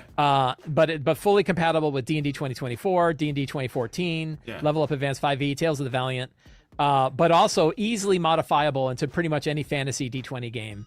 I've been playing a ton of Shadow Dark, so I've definitely had Shadow Dark on the mind when I've been working on designing it, and I think Shadow Dark would work very well there. The atmosphere feels different than your typical Shadow Dark game, but you can turn the darkness dial. I have like a whole section on how to turn down the darkness dial on the city, so it's not quite as happy and cheery and bright, and a little bit more grim and dangerous. So there's definitely some flexibility there, and I think it would work very well with games again like 13th Age and Shadow of the Weird Wizard. I think it would be very easy to convert it to any kind of fantasy D20 game that somebody, or any fantasy RPG for that matter, that somebody was running. So yeah, but the best way to get a handle on it is to go check out the sample. It has an example of all the layout and artwork. Again, that sort of like it's got like a 1 hour intro scenario to just get players and the GM used to understanding like what makes this city different, and then a short adventure that you can run set after that. It's got 3 different campaign arcs, so you know, long campaign arcs that you can run with short paragraphs that kind of describe each part of the arc that you can then expand out with your own adventures. So yeah, lots of stuff, all designed to be like very table usable, you know, something that you can bring to the table. You can read it, but you can bring it to the table. It's not just super heavy on lore. It's everything in there is designed to help you run a game in this city. Yeah, that's awesome. So it's a book you can actually use, not just that's the design. Yeah, that's awesome. There's a link in the chat. There's a link down in the description where you guys can click that, get the free PDF, back to Kickstarter. It's going to end next week. So you'll want to get in on that. Usually Kickstarter, if you back the Kickstarter, you usually get a better deal than if you get it later. So I'm sure he's probably got some system like that set up as well. So make sure you hit that sucker up. The winner for tonight's giveaway is Lysandra from Oregon. So Lysandra from Oregon, I will be sending you an email. We'll get you hooked up with $50 DM Lair store credit and get some cool stuff for your games. So we're going to end it there, Mike. Thank you for coming on. Oh, thank you. I feel like we could have just kept on I could just keep talking. We could just keep talking forever, dude. Like, wow. And there are other cool things we didn't even get to talk about. But we talked about 45 minutes about lazy game master tips and stuff. So I think we at least fulfilled. Hopefully somebody got a nugget of value that they could take and use at their game. And we fulfilled the promise of my clickbaity thumbnail, I suppose. That's the important part. Yeah. So, all right, man. Thank you so much for coming on. Oh, it's a great pleasure. Thank you so much for having me. I'm going to end the stream, but stay on the call for a second, if you would. Will do. Yeah. All right, ladies and gentlemen, we are done here. Have yourselves a wonderful evening. And